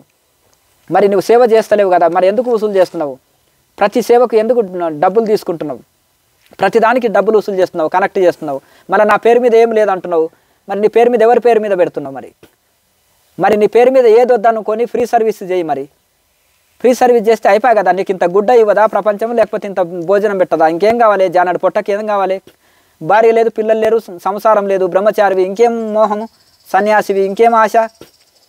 సమాజ సేవ చేయాలి కదా. వివేకానంద స్వామి, శంకరాచార్యులు, దయానంద సరస్వతి వీళ్ళంతా సన్యాసులు. వీళ్ళు ఇలాగే ప్రవర్తించారా? త్యాగజీవులు కదా వీళ్ళు. గృహస్థులకు లేని ఆశ నీకెందుకు? మరి ఆ కోటీశ్వర్ల చేతిలో ఉండి వాళ్ళు చెప్పినట్టు ఆడిస్తున్నావా? గాలిపటంలాగా ఎక్కడంటే అక్కడ. కనుక ఈ విధంగా తెలివైన వాళ్ళు గ్రహించండి. మరి ఇప్పుడు వీళ్ళు నా పేరు మీద ఏం లేదు, నేను త్యాగిని అని అంటే, మరి త్యాగికి ఎందుకు ఇంతగానం డొనేషన్లు కలెక్ట్ చేయడం, ఇంతగానము తులాభారాలు, ఇంతగానము ప్రతి దానికి ఛార్జ్ ఎందుకు చేస్తున్నావు? ఛార్జ్ చేయడానికి కూడా ఒక పద్ధతి అనేది ఉంటుంది. పాదపూజకు 10 లక్షలు ఎందుకు తీసుకోవాలి? ఉపదేశాలకు లక్షల్లో ఎందుకు తీసుకోవాలి? ఇంట్లో అడుగు పెడితే, కంపెనీలు ఓపెన్ చేస్తే, షాపులు ఓపెన్ చేస్తే, ఇండ్లలో ఫంక్షన్లకు వస్తే లక్షల్లో ఎందుకు తీసుకుంటున్నావు? మరి నా పేరు మీద ఏం లేదంటే లక్షల ధనం ఎక్కడ పోతుంది? కోట్ల రూపాయలు, వేల కోట్లు ఎక్కడ పోతున్నాయి? సమాజ సేవ నీవు చేస్తలేవు. పైగా నా దగ్గర నా పేరు మీద ఏం లేదంటే ఆ సేవ కనిపించాలి కదా. కనుక ఇటువంటి వాళ్ళతోటి జాగ్రత్తగా ఉండి, ఇటువంటి వాళ్ళు ఎవరు సేవ చేయలేరో వాళ్ళకు అంతే. ఇక ఆ విధంగా ఇవ్వడం మానుకోవాలంతే. ఇంకా ఎవరు సేవ చేస్తున్నారో వాళ్ళకి ఆ సంస్థలని ఆదుకోవాలి. ఏ సంస్థలన్నా ఉండనది. ఆ చిన్న చిన్న సంస్థలే బాగా సేవ చేస్తున్నాయి. నడపలేక అవస్థ పడుతున్నారు చిన్న చిన్న సంస్థలు చాలామంది స్వామీజీలు. ఈ పెద్ద పెద్ద సంస్థలేమో స్వార్థంతో దోచేస్తున్నాయి, ఏ సేవ చేస్తలేరు. కనుక ఎవరైతే నిస్వార్థంగా సేవ చేస్తున్నారో వాళ్ళకు ఊరటనిచ్చి ఇంకా సేవ చేయడానికి తోడ్పడాలి. అప్పుడు వాళ్ళు కూడా ఉత్సాహంతో బాగా సేవ చేస్తారు. ఎవరైతే సేవ చేస్తలేడో వాడికి పనుసు కట్ అయినాయి అనుకో, అప్పుడు ఒళ్ళు దగ్గర పెట్టుకుంటాడు. అబ్బో నేను స్వార్థపరుడు అని తెలిసిపోయింది కదా, ఇస్తలేరు. ఓహో, స్వార్థం యొక్క మహిమ ఇటువంటిదా? పనుసు ఆగిపోతాయి. నిస్వార్థం యొక్క మహిమ అటువంటిదా? రోజు రోజుకు దినదిన అభివృద్ధి సేవా కార్యక్రమాలు ఎక్కువ చేస్తుంటారు. కనుక ఈ విధంగా తెలివైన వాళ్ళు కూడా, ఈ యొక్క డొనేషన్లు ఇచ్చే వాళ్ళు కూడా నిస్వార్థంగా పనిచేసే వాళ్ళకు సాయం చేయండి. స్వార్థంతో పనిచేసే వాళ్ళకి తోక కట్ చేసేయండి అంతే. ఇంకా సింపుల్ ఇదే. నెక్స్ట్, స్వామీజీ, పెద్ద సంస్థల్లో ఫౌండర్స్ లేక స్వాములకు ట్రస్టీకి భేదం ఏర్పడితే ఎవరికి లాభం? ట్రస్టులు నిన్ను మేమే ఫేమస్ చేశాము, తిరిగి కొత్తవాన్ని ఫేమస్ చేస్తాం అని వారింగ్ ఇవ్వరా? నీకు సుఖాలు కలిగిస్తున్నాం, కారు, ఏసీ, ఖరీదైన భోజనం, సుఖాలు కలిగించాము, చెప్పింది విను, లేదా వట్టి చేతులతో వెళ్ళిపో, నీకేమీ పవర్స్ లేవు, రోడ్డున పడతావు, అంతా మా పేర ఉంది అంటారు. దీనితో వారికి ఈ స్వాములు లేదా ఫౌండర్స్ కుక్కలాగా సేవ చేయవలసిందేనా? తాను కట్టింది కూల్చలేక పెద్ద సంస్థల్లో స్వాముల పేర సంపన్నులే దోస్తున్నారా? ఇంకొకటి ఏంటిదంటే, సరే ఏదో మోహంతో ఇద్దరు స్నేహితులుగా ఉన్నారు. ఒక ఆయన స్వామీజీ అయ్యిండు, ఒక ఆయన గృహస్థుడిగా ఉన్నాడు. ఏదేదో ఇద్దరు సంస్థ పెరిగిన తర్వాత స్వామీజీ పేరు మీద సంస్థ పేరు మీద వస్తున్నాయి. కానీ ఆ గృహస్థుడు కానీ ఇస్తలేరు పణుసు. మరి ఆ పణుసు వచ్చిన తర్వాత ఇక గృహస్థుడిలోన స్వార్థం పెరిగిపోయి రోజు రోజు స్వామీజీల జుట్టు పట్టుకొని ఆడిస్తుంటారు. వాళ్ళు నరక బాధ అనుభవిస్తారు. బయటికి చెప్పుకోలేక, ఈ వినలేక, వాడు ఆస్తులన్నీ వాళ్ళ పిల్లల పేరు మీద చేసుకున్నా వీళ్ళు ఏమనలేరు. బయటికి ఒకవేళ వెళ్ళిందనుకోండి, నేను దీన్ని డెవలప్ చేసినాను, లేకపోతే నీకెందుకు సన్యాసివను, లేకపోతే నీ స్థానంలో ఇంకొకరిని తీసుకొచ్చి కూడా నేను పెడతాను అని భయానికి లోన్ చేయడము, ఈ అన్నీ చేయడం వలన బయటకు వస్తే విలువ పోతుందని నేను నిర్మించిన ఈ సంస్థని నేను కూల్చుకోలేక ఇప్పుడు ఒక కడుపులో చెడబుట్టాడు ఒక అజ్ఞాని, తండ్రి ఆస్తులని పోగొడుతున్నాడు, లేకపోతే దుర్వినియోగం చేస్తుంటే ఇంకా తండ్రి సొంత కొడుకు కదా, ఏం చేస్తాడు వాడిని? అట్లా వీళ్ళు కూడా మౌనంగా భరిస్తూ లోన కుల్లి పోతుంటారు. ఇంకా అతనికి ఆ ధనవంతుడికి ఎదురు తిరగలేక ఈ పణుసు అన్నీ తీసుకొచ్చి బయటికి వెళ్ళు, ఒట్టి చేతులు వెళ్ళు, నీ పేరు మీద ఏం లేదంటాడు. అప్పుడు ఒట్టి చేతులు వచ్చి ఆయన ఏం చేస్తాడు అని అందులోనే లోననే కుమిలిపోతూ అదే సంస్థలకి పనిచేసేటోళ్ళు కూడా ఇంకా కొంతమంది స్వామీజీలు ఉన్నారు. మరి ఆ ట్రస్ట్కి ఎదురు తిరగలేక అప్పుడు ఏం చేయాలంటే, ఇచ్చే దాతలు తెలివైన వాళ్ళు ఒక భోగి చేతిలో ఈయన కీలుబొమ్మ, ఈయనకేం పవర్స్ లేవు, ఈ డబ్బులన్నీ ఆ భోగికి ఆ కోటీశ్వరుడికి వెళ్ళిపోతున్నాయి అని ఆ తోక కట్ చేసేసి ఎప్పుడైతే పణసాన్ని నిలిపివేశారనుకో సంపన్నులంతా డొనేషన్లు ఇచ్చేవాళ్ళు, అప్పుడు ఆ కోటీశ్వరుడు దారికి వస్తాడు. అప్పుడు ఆ స్వామికి మళ్ళీ పవర్స్ వస్తాయి. అట్లా లేదంటే గ్రహించి భక్తులే ఆ స్వామికి మళ్ళీ ఇంకో సంస్థ నెలకొల్పి మంచి ఒక నిస్వార్థంగా సేవ చేసేటట్టు, మళ్ళీ బుద్ధి వచ్చేటట్టు, ఇట్లా అజ్ఞానుల చేతిలో ఉండకాని బుద్ధి చెప్పి మళ్ళీ ఒక సంస్థ ఏర్పాటు చేసి మంచి సేవ చేసేటట్టు అన్నా చూడాలి. అట్లా లేకపోతే ఆ సంపన్నుడి చేతిలో నువ్వు కీలుబొమ్మవు కదా, నువ్వు వేసి నీకే పవర్స్ లేవు, నీకెందుకు డొనేషన్లు అని చెప్పాలి. ఇప్పుడు నీకు ఇచ్చిన డబ్బు నీ తాను ఉండలేదు, నువ్వు సేవ చేయలేకపోతున్నావు, ఆ సంపన్నుడి చేతిలో వెళ్ళిపోతుంది. మరి వెళ్ళిపోయినప్పుడు మేము ఇచ్చిన డబ్బు సద్వినియోగం అయితే లేదని పణుసు కట్ చేస్తే అయిపోతుంది. తెలివైన వాళ్ళు. నెక్స్ట్ స్వామీజీ, కొందరు స్వాములు భార్య పిల్లలు పక్కనే ఉంటారు. కాషాయం కట్టి ఆడంబరం చేస్తారు. త్యాగం గురించి గొప్ప ప్రసంగాలు చేస్తారు. తాను నడిపించే సంస్థలో కమిటీనే ఫాలో అయ్యి ఉంటారు. అంతా ప్రజాధనమే అయి ఉంటుంది. వీరిది ఏమి త్యాగం? భార్యతో కొట్లాడేస్తాడు, సన్యాసం పుచ్చుకుంటాడు, ఇంట్లో బాగా లాభాలు చూస్తాడు. భార్యను కూడా కాషాయం కట్టించి మళ్ళీ అవతల ఇంకో ఆశ్రమంలో ఉంచుతాడు. నైట్ ఇద్దరు కలుసుకుంటారు, మళ్ళీ పగలు ఎవరి ఆశ్రమంలో వాళ్ళు ఉంటారు. ఇంకా మళ్ళీ ఇంకా పిల్లలు కూడా నాయన ఈ వ్యాపారం బాగుంది, ఎందుకు ఊరికే నువ్వు కూడా కాషాయం కట్టుకో, కోడలకు ఆ కాషాయం కట్టి ఆశ్రమం కాడ ఉంచు, కొడుకుని కాషాయం కట్టి ఈ ఆశ్రమంలో మొత్తం టోటల్ ఫ్యామిలీ మొత్తం ఒక్కొక్కటి వ్యాపార కేంద్రం లాగా చూసుకుందాం అనేటోళ్ళు కూడా చాలామంది ఉన్నారు. ఇంకా వీళ్ళు ఒక సాధు పరిషత్తాన్ని ఏర్పాటు చేస్తే సిగాలుగే వాడిని తీసుకొచ్చి అక్కడ పెట్టేసి, ఒరే నాయన నువ్వు బ్రహ్మచారివి, నేను గురువస్తుడి, నీకు కొంచెం విలువ ఎక్కువ ఉంటుందని, వెనక పొలిటికల్ వాళ్ళు ఉన్నారు కొంచెం, వాళ్ళు ఎవరినో దోసి కార్యక్రమం చేస్తారు. ఈ కార్యక్రమం పేరు మాత్రం నేను ఇక్కడ దోసుకొని వస్తాను, ఇవి నేను నోట్లు వేసుకుంటాను, అవి మాత్రం మీరు చేయించేది మాత్రం ఆ కార్యక్రమం జరుగుతుంది. అట్లా ఈ విధంగా ఎంత ఘోరం అంటే మీరేమనుకుంటారంటే, సపోజు ఒకటి ఉందనుకోండి, తెలంగాణ సాధు పరిషత్ అని పెట్టాడనుకో, ఇంట్లో అందరూ తెలంగాణలో ఉండే యోగులే ఉన్నారని అనుకుంటారు. సరే ఒకవేళ ఏపీ సాధు పరిషత్ అని పెట్టిండ్రు అనుకో ఏదన్నా, అందులో ఇంత ఋషులే ఉన్నారని మీరు అనుకుంటారు. కానీ ఇంట్లో డమ్మీవి కూడా కొన్ని ఉంటాయి అన్నమాట. కానీ ఈ డమ్మీ అని మీకు తెలియదు. ఇంకొక 6 నెలలకు చనిపోతాను ముసలోళ్ళకి అండ్లకు తీసుకోవడము, లేకపోతే ఆ శ్రీశైలం గుడికాను ఈయనను అడుకునే వాళ్ళని తీసుకొని వచ్చేసి సభకు రండి, మేము ఒక విశ్వ వేదాంత మహాసభ జరుపుతున్నాము అంటే మాకేంటి లాభం అండి అంటే, ఒరే పిచ్చోడా, ఈడ రోజంతా అడుక్కుంటే కూడా నీకు 200 రావు, అక్కడ 1000 రూపాయలు దక్షిణ. ఎవడికి ఎంత పెద్దగా పొడుగు గడ్డం ఉంటే వాడు పెద్ద గురువు, లేదంటే ఎవడికి గుండు కొట్టుకొని బలమైన శరీరం కలిగి ఉండి లావు మాలలు వేసుకుంటే వాడు పెద్ద గురువు. కనుక మీకు ఎవడి ఎక్కువ మాలలు ఉన్నాయో, ఎవడికి శరీరము 150 కిలోలు ఉందో, ఎవడు లావుగా ఉన్నాడో వాడికి పెద్ద దక్షిణ, పెద్ద పీఠాధిపతి. ఎవడికి జుట్టు పెద్దగా ఉందో పెద్ద గురువు. కనుక ఈ విధంగా మీకు ఇట్లా ఉంటుంది. కనుక ఎవరు పట్టు వస్త్రాలు వేసుకొని వచ్చిండ్రో, అందుకని మంచిగా స్నానం చేసి మంచి వస్త్రాలు వేసుకొని రండి మీ దగ్గర ఉన్నవి అని వాళ్ళకు వస్త్రాలు కూడా ఇస్తారు. అవి వేసుకొని వచ్చిన తర్వాత అందరినీ లైన్లో కూర్చోబెట్టేసి ఇంకా మీకు అన్నీ కూడా వాళ్ళకి ఇంకా వీళ్ళు జగద్గురువులు, వీళ్ళకి సన్మానాలు చేయండి అని కూడా వస్తే వాడికి రోజు ఇక్కడ 1000 రూపాయలు వచ్చాయి. ఆ గుడికాడ కూర్చుంటే 200 వచ్చాయి, ఇక్కడ కూర్చుంటే వాడికి 1000 రూపాయలు వచ్చాయి. ఇంకెందుకు రారు? బిచ్చగాల సంఘం అంతా లైన్ కడుతుంది. వచ్చేసి ఆహా సాధువులు ఏంది, కొత్త సాధువు కదా, మేకప్ ఎక్కువ ఉంటుంది కొత్త సాధువుకి, కొత్త భక్తుడికి దాన్ని ఏమంటారు నామాలు ఎక్కువ అంటారు.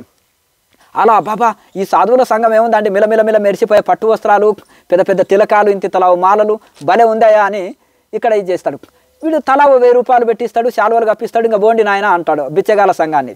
తర్వాత లాస్ట్కు వీడు కోట్ల రూపాయలు వసూలు చేస్తాడు కదా ఆ కార్యక్రమం పేరు మీద.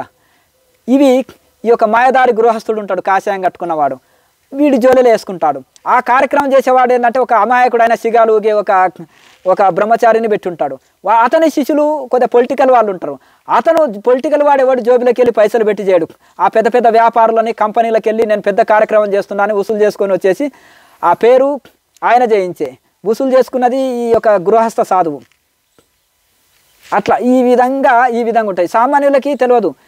ఎంత ఊరు తిరిగి వసూలు చేస్తే అబ్బో ఎంత పెద్ద ఎంతోమంది సాధువు యోగీశ్వరులు వస్తారు, వాళ్ళకి సన్మానాలు చేస్తారు, వాళ్ళకి దక్షిణలు పెడతారు, ఎంత పెద్దగా సద్వినియోగం అవుతుందో. అన్నిట్లలో మాది కూడా ఇంత కలిస్తే మంచిది కదా. మనం ఒకసారి యజ్ఞం చేస్తే హిందీ రాష్ట్రాలకు వెళ్ళి నెయ్యి వచ్చింది, కోటీశ్వరుడు 8 లక్షలు ఇచ్చాడు. ఒక యజ్ఞం మీద కూర్చుంటే కోటీశ్వరుడు ఏమో 8 లక్షలు ఇచ్చి కూర్చోబెట్టుకున్నాడు. హిందీ రాష్ట్రాలకు వెళ్ళేమో నెయ్యి లారీలకు వెళ్ళి వస్తుంది.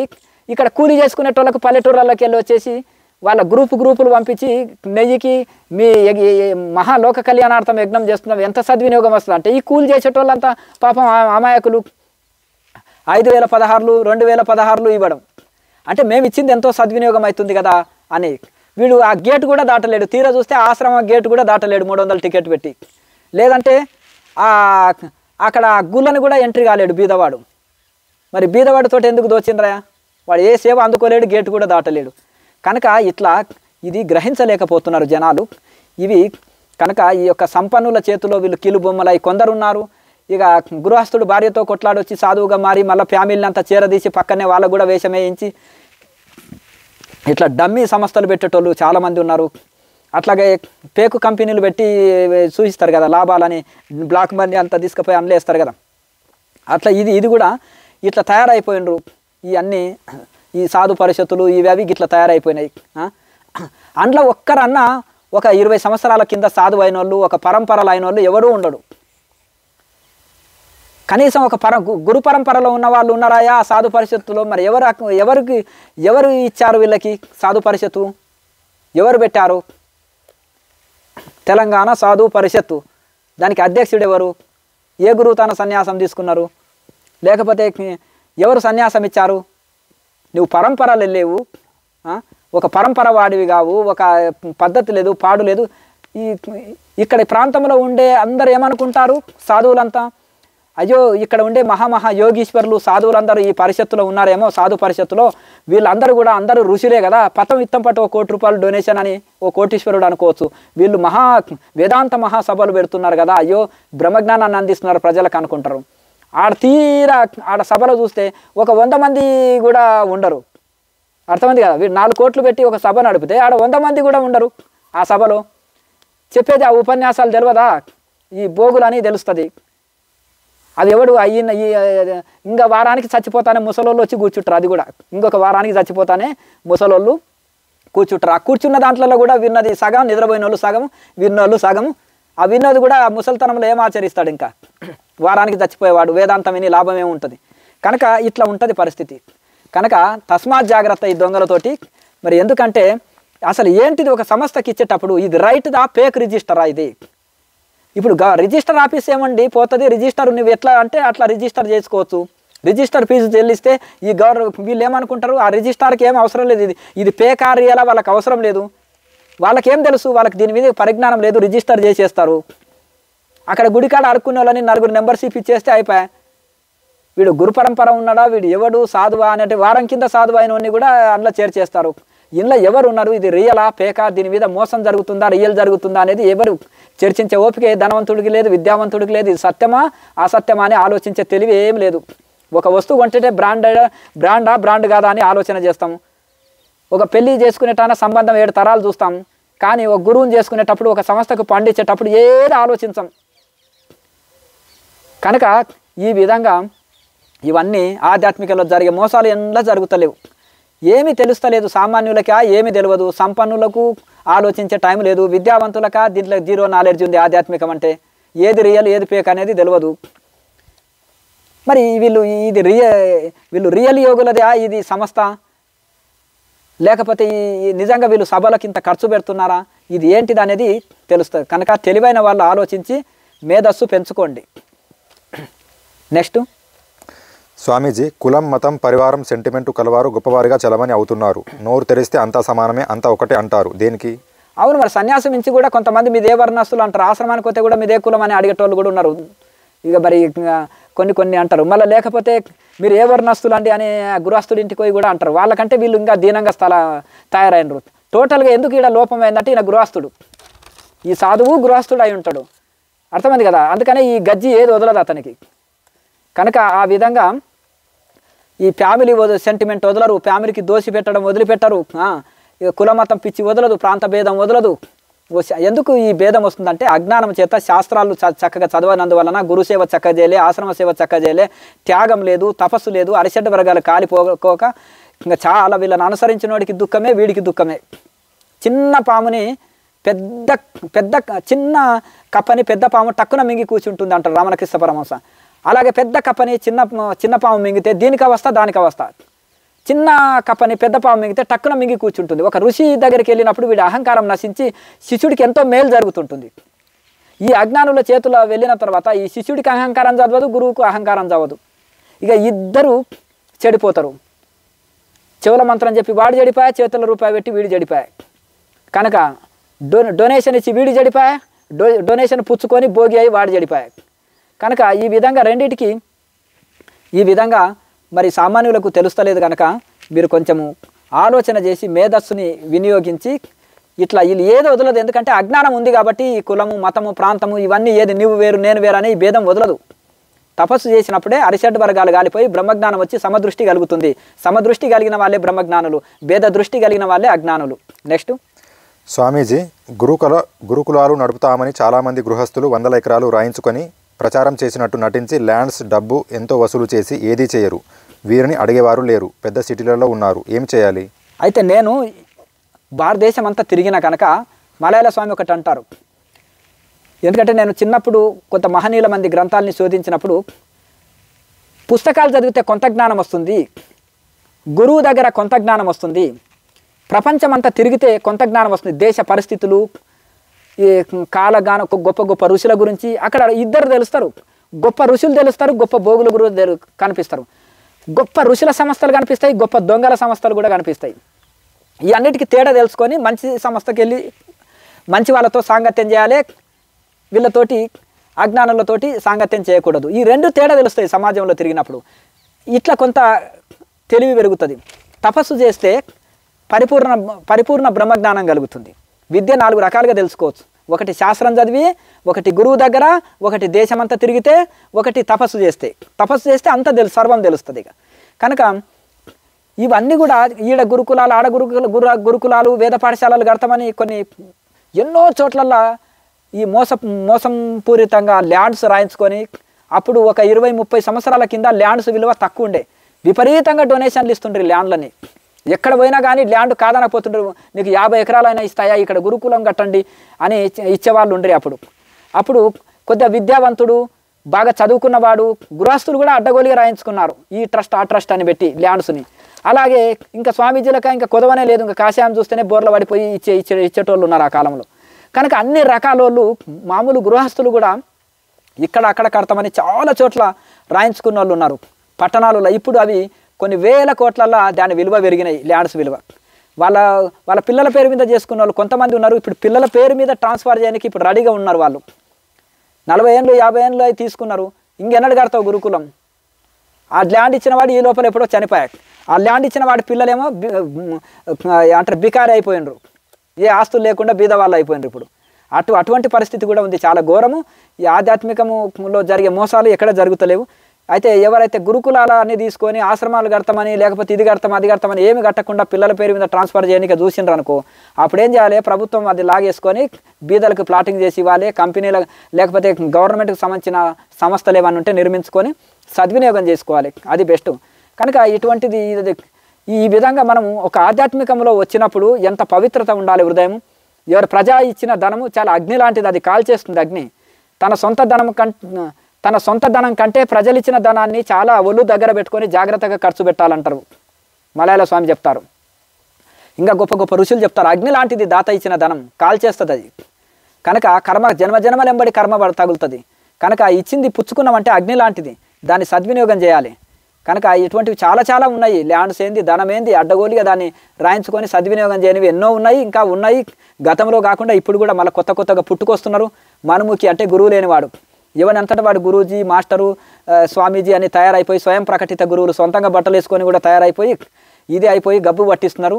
ఒక ఆది శంకరాచార్య పరంపరలో ఉండి, హిమాలయ పరంపరలో ఉండి ఒక సన్యాసిగా ఆవేదన పలుకుతూ నేను పలికే మాటలు ఇవి. ఎందుకంటే సన్యాసిగా నా ధర్మం, ఆధ్యాత్మికంలో అధర్మం జరుగుతుంటే దీన్ని చర్చించడం అది నా డ్యూటీ. ఎందుకంటే ఒక సాధువుగా ఉన్నప్పుడు శంకరాచార్య పరంపరలో ఉన్నాను కాబట్టి అధర్మాన్ని ఖండించి ధర్మాన్ని స్థాపించడం సన్యాసిగా నా ధర్మం, నా కర్తవ్యం కాబట్టి మాట్లాడుతున్నా తప్ప ఇవి మాత్సర్యంతో కూడిన ఓర్వలేని మాటలు కావు ఇవి. ఎందుకంటే సత్యవంతమైన సంస్థల్ని అనుసరించండి, సత్యమైన గురువులను అనుసరించండి, శాస్త్ర ప్రకారంగా జీవించండి. ఋషులు ఇట్లే ప్రవర్తించారా? అజ్ఞానంతో, మరి జ్ఞానంతో ప్రవర్తించారు ఋషులు. కనుక ఆ ఋషులనే అనుసరించండి, ఋషి పరంపరని అనుసరించండి. ఈ అజ్ఞానులు డబ్బుని టార్గెట్గా పెట్టి స్వయం ప్రకటిత గురువులు, ఓ గురువు ఉండడు, స్వయంగా గురువు అయిపోతాడు. వాళ్ళు వచ్చేసి సమాజాన్ని దోసి సమాజానికి నష్టం చేసే వాళ్ళే. సమాజానికి బోధనన్న చక్కగా చేస్తారంటే శాస్త్ర ప్రమాణంగా బోధ చేయరు, శాస్త్ర ప్రకారంగా ఉపదేశాలు ఇస్తారా, శాస్త్ర ప్రకారంగా వాళ్ళకు విద్యని అందిస్తారా, థియరీ ప్రాక్టికల్, యోగము వేదాంతము ధ్యానము ఇట్లా సరి అయిన శిక్షణలు ఇస్తారా అంటే అది ఉండదు. డబ్బుని టార్గెట్గా పెట్టుకొని మాయమాటలు చెప్పేసి ఆస్తులు కూర్చుకుంటారు తప్ప ఇటువంటి మోసపూరిత సంస్థలతోటి జాగ్రత్తగా ఉండి ఎక్కడ సద్వినియోగం అవుతుందో అక్కడ మీ సేవను అందించండి, తను మన ధనములు అర్పించండి, అక్కడ సేవ చేయండి, సమాజానికి మేలు చేయడంలో మీరందరూ మంచి సంస్థలకు సహకరించండి. ఈ యొక్క మోసపూరిత సంస్థల్ని ఈ తెలివిగా తెలుసుకొని వాటికి ఇక దూరం ఉండండి, అప్పుడే మీరు బాగుపడతారు. తెలివైన వాళ్ళకి ఈ మాత్రం చాలు చెప్పడం. నెక్స్ట్ స్వామీజీ, సంసారులు సన్యాసులుగా చలామణి అవుతూ పరివారంతో కలిసి ఉండి కుటుంబ పాలనతో మేమే గొప్ప అంటారు, దేనికి? అంతే మరి. ఎందుకంటే ఇప్పుడు వాళ్ళు చింత చచ్చినా పులుపు జావదంటారు. ఇప్పుడు ఎట్లా అంటే చింత చెట్టు చచ్చిపోయినా దాని యొక్క ఆకులో కానీ వేరులో కానీ కర్రలో కానీ నోట్లో కొరికి చూడండి పులుపు ఉంటుంది. అందుకనే చింత చచ్చినా పులుపు తావదంటారు. అయితే ఈ గృహస్థులకి ఎందుకంటే సంసారము అందుకని అంటారు ఒకసారి గృహస్థులు, అందుకని మలయాళ స్వామి ఎవరికి గృహస్థులకు సన్యాసం వేయలే. ఆయన దేహం వదిలిన తర్వాత మలయాళ స్వామి గృహస్థ శిష్యులు కాశీ వెళ్ళి సన్యాసం తీసుకున్నారు. ఎందుకంటే చింత చచ్చినా పులుపు తావదు కనుక నాయన ఒక భక్తులుగా ఉండండి, జపతపాలు చేసుకోండి అని అనేవాళ్ళు. ఎందుకంటే ఆయనకు తెలుసు మహనీయునికి బ్రహ్మచారులైన నలుగురికే సన్యాసం ఇచ్చిండప్పుడు కనుక ఈ విధంగా వీళ్ళకి ఎందుకంటే సరే వీళ్ళు సంపూర్ణ వైరాగ్యంతోటి వచ్చిన వాళ్ళు ఉంటారనుకో, వాళ్ళతో ప్రమాదం లేదు. వాళ్ళు కుటుంబం ఒకసారి వదిలిపెట్టిందంటే తిరిగి చూడరు. మంచి సన్యాసం తీసుకొని మంచిగా నడిపే వాళ్ళు ఏళ్ళ మీద లెక్క పెట్టచ్చు. గృహస్థులైన సన్యాసుల్లో ఏళ్ళ మీద లెక్క పెట్టేటట్టు కొంతమంది ఒకసారి సంసారం వదిలిపెట్టిండ్రంటే మళ్ళీ ఇంటికి వెళ్లకుండా మఠంలోనే ఉండి గొప్ప సేవ చేసేటోళ్ళు అతి తక్కువ మంది ఉంటారు. కానీ మిగతా వాళ్ళు ఏంటంటే ఏదో భార్యాభర్తలు గొడవపడి వెళ్ళి ఏదో గురువు తాన చేరి ఆ గురువు వృద్ధుడు ఉంటే ఆ సన్యాసం తీసుకొని అక్కడ పీఠాధిపతి కావడము, లేకపోతే అక్కడ సన్యసించి వెళ్ళిపోయి నేను పలాని పరంపరల వాడిని అని గొప్పగా మఠాలు స్థాపించి అవన్నీ కూడా మట్టము దోచి మళ్ళీ ఫ్యామిలీని మళ్ళీ చేరదీసి మళ్ళీ కుటుంబాన్ని దగ్గరికి చేరదీసి కుటుంబం పేరు మీద ఆస్తులు పెట్టేవాళ్ళు, లేకపోతే ఇంకా గురువే లేకుండా స్వయం ప్రకటితంగా ఒక 6 నెలలు కనిపించకుండా పోయి సొంతంగా అక్కడ తీసుకున్న దీక్ష ఇక్కడ తీసుకున్నా అని ఏ గురువు తాను తీసుకోకుండా సొంతం బట్టలు వేసుకునే వాళ్ళు, లేకపోతే గురువే అక్కర్లేదు నాకు శివుడే నాకు ఉపదేశం ఇచ్చాడు, గురువే శివుడే నన్ను ఇది చేస్తున్న గురువుని చేశాడు ఉపదేశం చేశాడు అనేటోళ్ళు. శివుడు ఉపదేశం చేస్తే మళ్ళీ ఆధ్యాత్మికం వ్యాప్తి చేయమని చెప్పాడా నీకు? ఒక ఋషి నీకు ఉపదేశం చేసిండు అంటున్నావు, ఆ గురు పరంపర ఏంటిది? ఆయన నీకు ఏం ప్రచారం చేయమని చెప్పాడా? ఒక గృహస్థుడివి కాబట్టి జపం చేసుకో అన్నాడు, కానీ నువ్వు సాధువుగా మారి ప్రచారం చేయమని చెప్పలే కదా. స్వార్థపూరితంగా ప్రపంచాన్నంతా దోసి కుటుంబానికి పెట్టమని చెప్పలే కదా. ఇప్పుడు ఒక ప్యాషన్ అయిపోయింది. శ్రీశైలం పోతే శివుడు ఉపదేశం చేసిండో, బద్రీనాథ్ పోతే నారాయణుడు ఉపదేశం చేసిండో, లేకపోతే ఆ తోవల ఒక బస్సులో కలిసి ఒక సాధువు ఉపదేశం చేసిండో, ఆ సాధువు ఉపదేశం చేసిండు. ఒక గృహస్థుడివి, నువ్వు నార్మల్ గృహస్థుడివి, సరే ఎవరో ఒక గురువు ఉపదేశం చేసిండు, నిన్ను జపం చేసుకో తపం చేసుకో తరించురా నాయన నీ కుటుంబం పోషించుకుంటూ అంటే గురూజీ అవతారం ఎత్తేసి ఏకంగా నువ్వు దాని గురువు తాను ఏమి గ్రహించకుండా పూర్తిగా దీన్ని ఆధ్యాత్మికాన్ని వ్యాపారం చేయమని చెప్పాడా? చెప్పలే కదా. ఓ పేరు చెప్పి ఇంకో పేరు అని కాదు కదా. అసలు చాలామంది ఇప్పుడు యూట్యూబ్లో వచ్చే యువకుల్లో చాలామంది గురూజీలని అవతారం ఎత్తే యువకులంతా చాలామంది ఎట్లా తయారంటే చాలామంది ఉన్నారు. ఇప్పుడు ఏమి ఒక గురువు లేడు పాడు లేడు, గురువే అక్కర్లేదంటారు, ఒకసారి గురువు అవసరం అంటారు, ఒకసారి గురువు అక్కర్లేదంటారు. నాకు మాత్రం గురువు అక్కర్లేదు, మీకు మాత్రం తప్పనిసరి గురువు ఉండాలి, లేకపోతే కుండలిని మీకు యాక్టివేట్ కాదు, కుండలిని పనిచేయదు. మరి వీడికి కుండలిని ఎవడు బోధన చేశాడు? వీడి కుండలిని యాక్టివేట్ కానికనేమో వీడికి గురువు అవసరం లేదంట.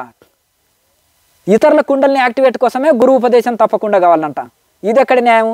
మరి ప్రశ్నించండి, నీకు ఎవరు ఉపదేశం చేశారు అన్నాడు. నాకు శ్రీశైలంలో శివుడు చెవుల మంత్రం చెప్పిండాను అనుకో, నేను శ్రీశైలంలో శివుడి దగ్గరికి వెళ్ళి ఉపదేశం తీసుకుంటా అంటే నీ తాను ఎందుకు తీసుకుంటాను అయ్యా అని అనండి, చెప్పుతోడు కొట్టినట్టు అవుతుంది వాడికి. అర్థమైంది కదండి. ఎవరన్నా అన్నాడనుకో, నాకు బద్రీనాథ్లో నారాయణుడు ఇచ్చిండండి చెవుల మంత్రం అన్నాడనుకో, నేను బద్రీనాథ్లో వెళ్ళి నారాయణుడితోటే ఉపదేశం పొందుతానండి అన్నాడనుకో, వానికి చెప్పుతో కొట్టినట్టు అవుతుంది. వీడికి నారాయణుడు ఇచ్చిండు, వీడు మాత్రం అందరికి ఇస్తాడు.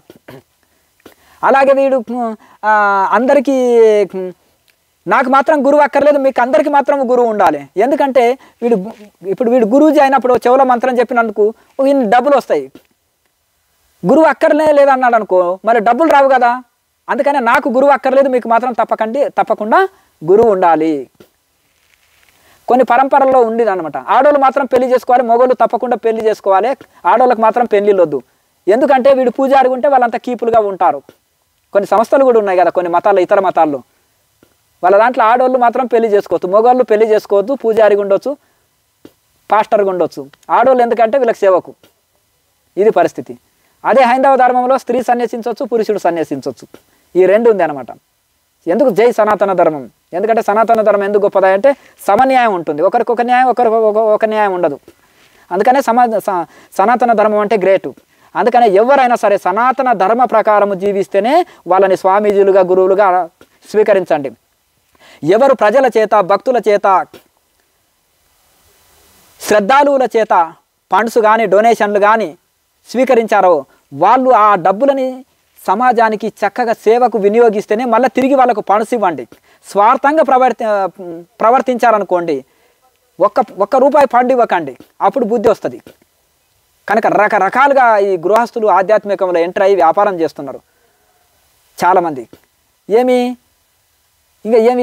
ఈజీ, ఇది ఒక ప్యాషన్ అయిపోయింది ఇంట్లో. ఎందుకంటే చదువుకున్న వాళ్ళకి తెలియదు ఈ ఎటువంటి వాళ్ళు వచ్చిండ్రు అంటే ఏంటిది, వీళ్ళకి ఆధ్యాత్మికం తెలుసా తెలియదా అని. వీళ్ళు స్వయం ప్రకటిత గురువులు స్వయంగా బట్టలు వేసుకొని వచ్చారనేది తెలియదు. స్వయంగా మాస్టరు, స్వయంగా గురూజీ, స్వయంగా సన్యాసి, స్వయంగా స్వామి అని, పీఠాధిపతి అని స్వయంగా బట్టలు వేసుకొచ్చింది తెలియదు వీళ్ళకి. కనుక ఇంకా మాస్టర్స్ కాదు, జీన్స్ ప్యాంటు మాస్టర్ ఉండొచ్చు, కుర్తా పైజామా గురూజీ ఉండొచ్చు, ఇంకా వాళ్ళది హాయిగా భారీగా పిల్లలు భుజం మీద చేతులు వేసుకొని రావచ్చు హాయిగా, ఏం లేదు. ఏమైనా సేవా భావనతోటి సేవ చేస్తున్నారంటే అది లేదు, దోపిడే. కనుక పోనీ శాస్త్రీయంగా బోధిస్తున్నారంటే అది లేదు. ఈ హైందవ ధర్మం అనేది ఈజీగా దొరికింది, ఎవడు ప్రశ్నించేటోడు లేడు, ఎవడు అడిగేవాడు లేడు ఇంట్లో.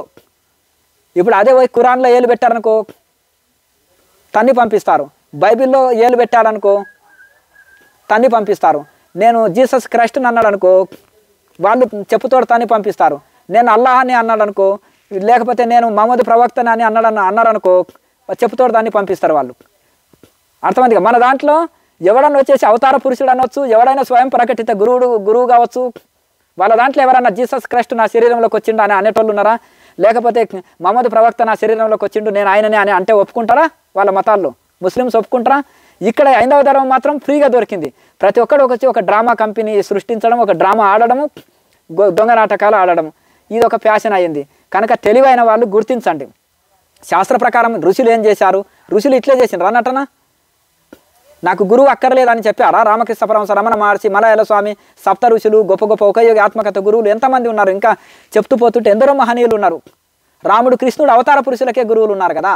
ఒక గురు పరంపరలో ఉండాలి, మళ్ళీ ఆ గురు పరంపర పేరుని అప్పుడు చెప్పుకోవాలి. అలాగే గురు పరంపరలో ఉండి కూడా గురువులంత త్యాగము, గురువులంత తపస్సు చేసినప్పుడే గురువుల పేరు చెప్పుకొని అర్హులు అవుతారు. అప్పటి వరకు గురువు పేరు చెప్పు, కానీ స్వార్థంతో పని చేయకూడదు.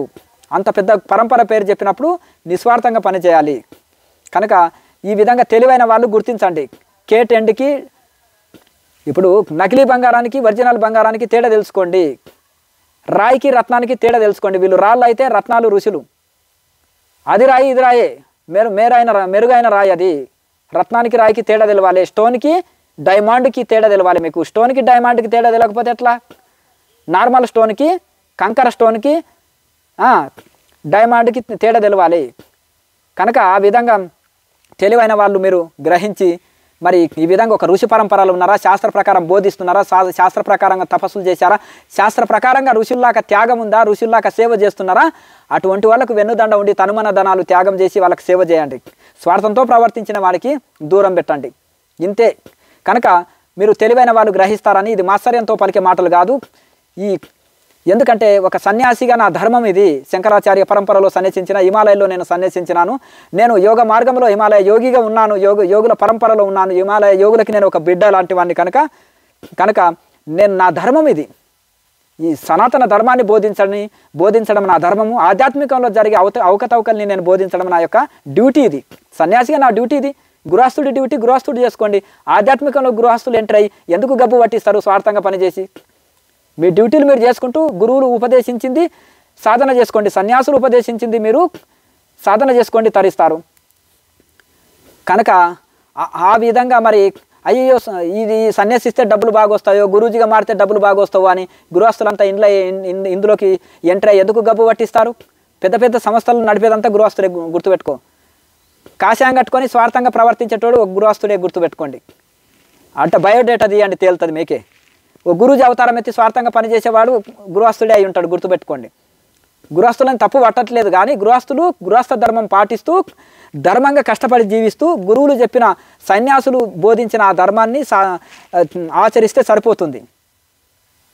కనుక ఆ విధంగా ఇప్పుడు సన్యాసులు ఏం చేయాలి? తపస్సు చేయాలి, సాధన చేయాలి, భక్తులు ఇచ్చిన డొనేషన్లని తిరిగి సమాజానికి సేవ చేయాలి. కనుక ఈ విధంగా తెలివైన వాళ్ళు ఇది గ్రహించి అందరూ బాగుపడాలనే విశాల హృదయంతో పలుకుతున్న మాటలే తప్ప ఇవి ఓర్వలేక మత్సర్యంతో పలికే మాటలు కావు. ప్రతి పౌర్ణానికి ఇక్కడ ఉచితంగా క్రియాయోగ ధ్యాన తరగతులు ఉంటాయి. సనాతన ధర్మ ఋషి పరంపర ప్రకారంగా సాధనలు ఉంటాయి, శిక్షణలు ఉంటాయి. ₹1 ఫీజు లేదు, అన్ని సేవలు ఉచితం ఉంటాయి. మీరు వచ్చి క్లాసులు చేయండి. ప్రతి వీడియో కింద ఫోన్ నెంబర్ ఉంటుంది. వచ్చి ప్రతి నెల 2వ ఆదివారము, ప్రతి నెల సెకండ్ సండే ప్రతి నెల క్లాసులు ఉంటాయి. క్లాసులు చేయండి, తరించండి. దీనివల్ల ఆరోగ్యవంతులుగా మీకు చక్కటి ఇప్పుడు ఆరోగ్య సమస్య ఉంది, ఆరోగ్యాన్ని ఇస్తుంటుంది క్రియాయోగ ధ్యానము. మనశ్శాంతిని ఇస్తుంది. ఇప్పుడు మనశ్శాంతి లేదు, మనశ్శాంతిని ఇస్తుంది, మోక్షాన్ని ప్రసాదిస్తుంది క్రియాయోగ ధ్యానం. ఇప్పుడు గాలి కలుషితము, వాయువు కలుషితము, అంటే గాలి, నీరు, ఆహారము అన్నీ కలుషితం అయిపోయినాయి. మరి ఆరోగ్యం ఎట్లా పొందాలి?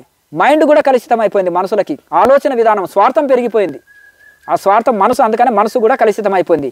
మరి ఇన్ని కలుషితమైనవి తింటూ కలుషితమైన ఆలోచనలతోటి మనం రక్షించుకోవాలంటే మన ఆరోగ్యం కోసము, మన మనశ్శాంతి కోసము, మన మోక్షం కోసం మనమే క్రియాయోగ ధ్యానం చేయాలి. ఎవరో మన కోసం చేస్తే తరించలేరు.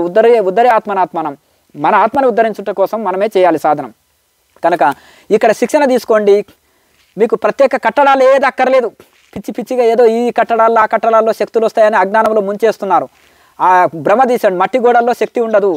నీవు యోగ సాధన, ధ్యాన సాధన వలన కుండల్ని మేల్కొని అనంతమైన శక్తి శరీరంలోనే ఉంటుంది. కనుక ఇక్కడ శిక్షణ తీసుకొని వెళ్ళి మీ ఇల్లునే ఒక ఆశ్రమంగా మార్చుకోండి. ఎక్కడ పరిగెత్తనక్కర్లేదు. మీ ఇల్లునే ఒక ఆశ్రమంగా మార్చుకోండి. గృహస్థ ఆశ్రమము, అదే ఆశ్రమం అయిపోయాయి. కనుక ఆ విధంగా మీ ఇల్లునే ఒక ఆశ్రమంగా మార్చుకొని ఇంట్లో యజమానులు సాధన చేస్తుంటే ఫ్యామిలీ అంతా సాధన చేస్తారు, పిల్లలు కూడా వాళ్ళని అనుసరిస్తారు.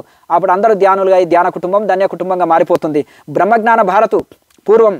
ఇప్పుడు మధ్యలో అజ్ఞానం ఆవరించింది. భారతదేశంలో తిండికి కరువు లేదు, బట్టకు కరువు లేదు, ధనానికి కరువు లేదు. అజ్ఞానానికి చాలా అజ్ఞానము పెరిగిపోయినందుకే దుఃఖంలో ఉంది. ఇప్పుడు ప్రపంచ దేశం అంతా కూడా అజ్ఞానం అనే రోగానికి, దేనికి లోటు లేదు, ఒక జ్ఞానానికి లోటు ఉంది. అజ్ఞానం పెరిగిపోయినందుకే అశాంతిగా అవుతున్నారు సమాజంలో. ఆ అజ్ఞానం పోవాలంటే జ్ఞానం అనే ఔషధం సేవించాలి. అప్పుడే బ్రహ్మజ్ఞానం వస్తుంది. ధ్యానం చేయాలి, ధ్యానం వలన జ్ఞానం వస్తుంది. జ్ఞానంతో శాంతి తప్ప ఇంకా మనిషి మార్కెట్లో లేదు. ఆర్డర్ ఇచ్చి, ఆన్లైన్లో ఆర్డర్ ఇచ్చి తెప్పించుకోనికి. అర్థమైంది కదా జ్ఞానం అనేది, జ్ఞానం అనేది. కనుక ఎవరంతటా వాళ్ళే పొందేది. ఇక్కడ శిక్షణ తీసుకోండి, మీ ఇల్లునే ఒక ఆశ్రమంగా మార్చండి, సాధన చేయండి. ప్రపంచమంతా బ్రహ్మజ్ఞానులుగా కాండి. బ్రహ్మజ్ఞాన భారత్ మన లక్ష్యం. అందరూ కూడా బ్రహ్మజ్ఞాన భారత్ అని ఉండాలి. ఇంకా కనుక పూర్వమంతా బ్రహ్మజ్ఞానులు ఉండ్రి, మళ్ళీ ఇప్పుడు అజ్ఞానం ఆవరించింది, మళ్ళీ తిరిగి బ్రహ్మజ్ఞాన భారత్గా తయారు కావాలి. ప్రతి ఒక్కరు సాధన చేసి తరించండి. లోకా సమస్త సుఖినో భవంతు. ఓం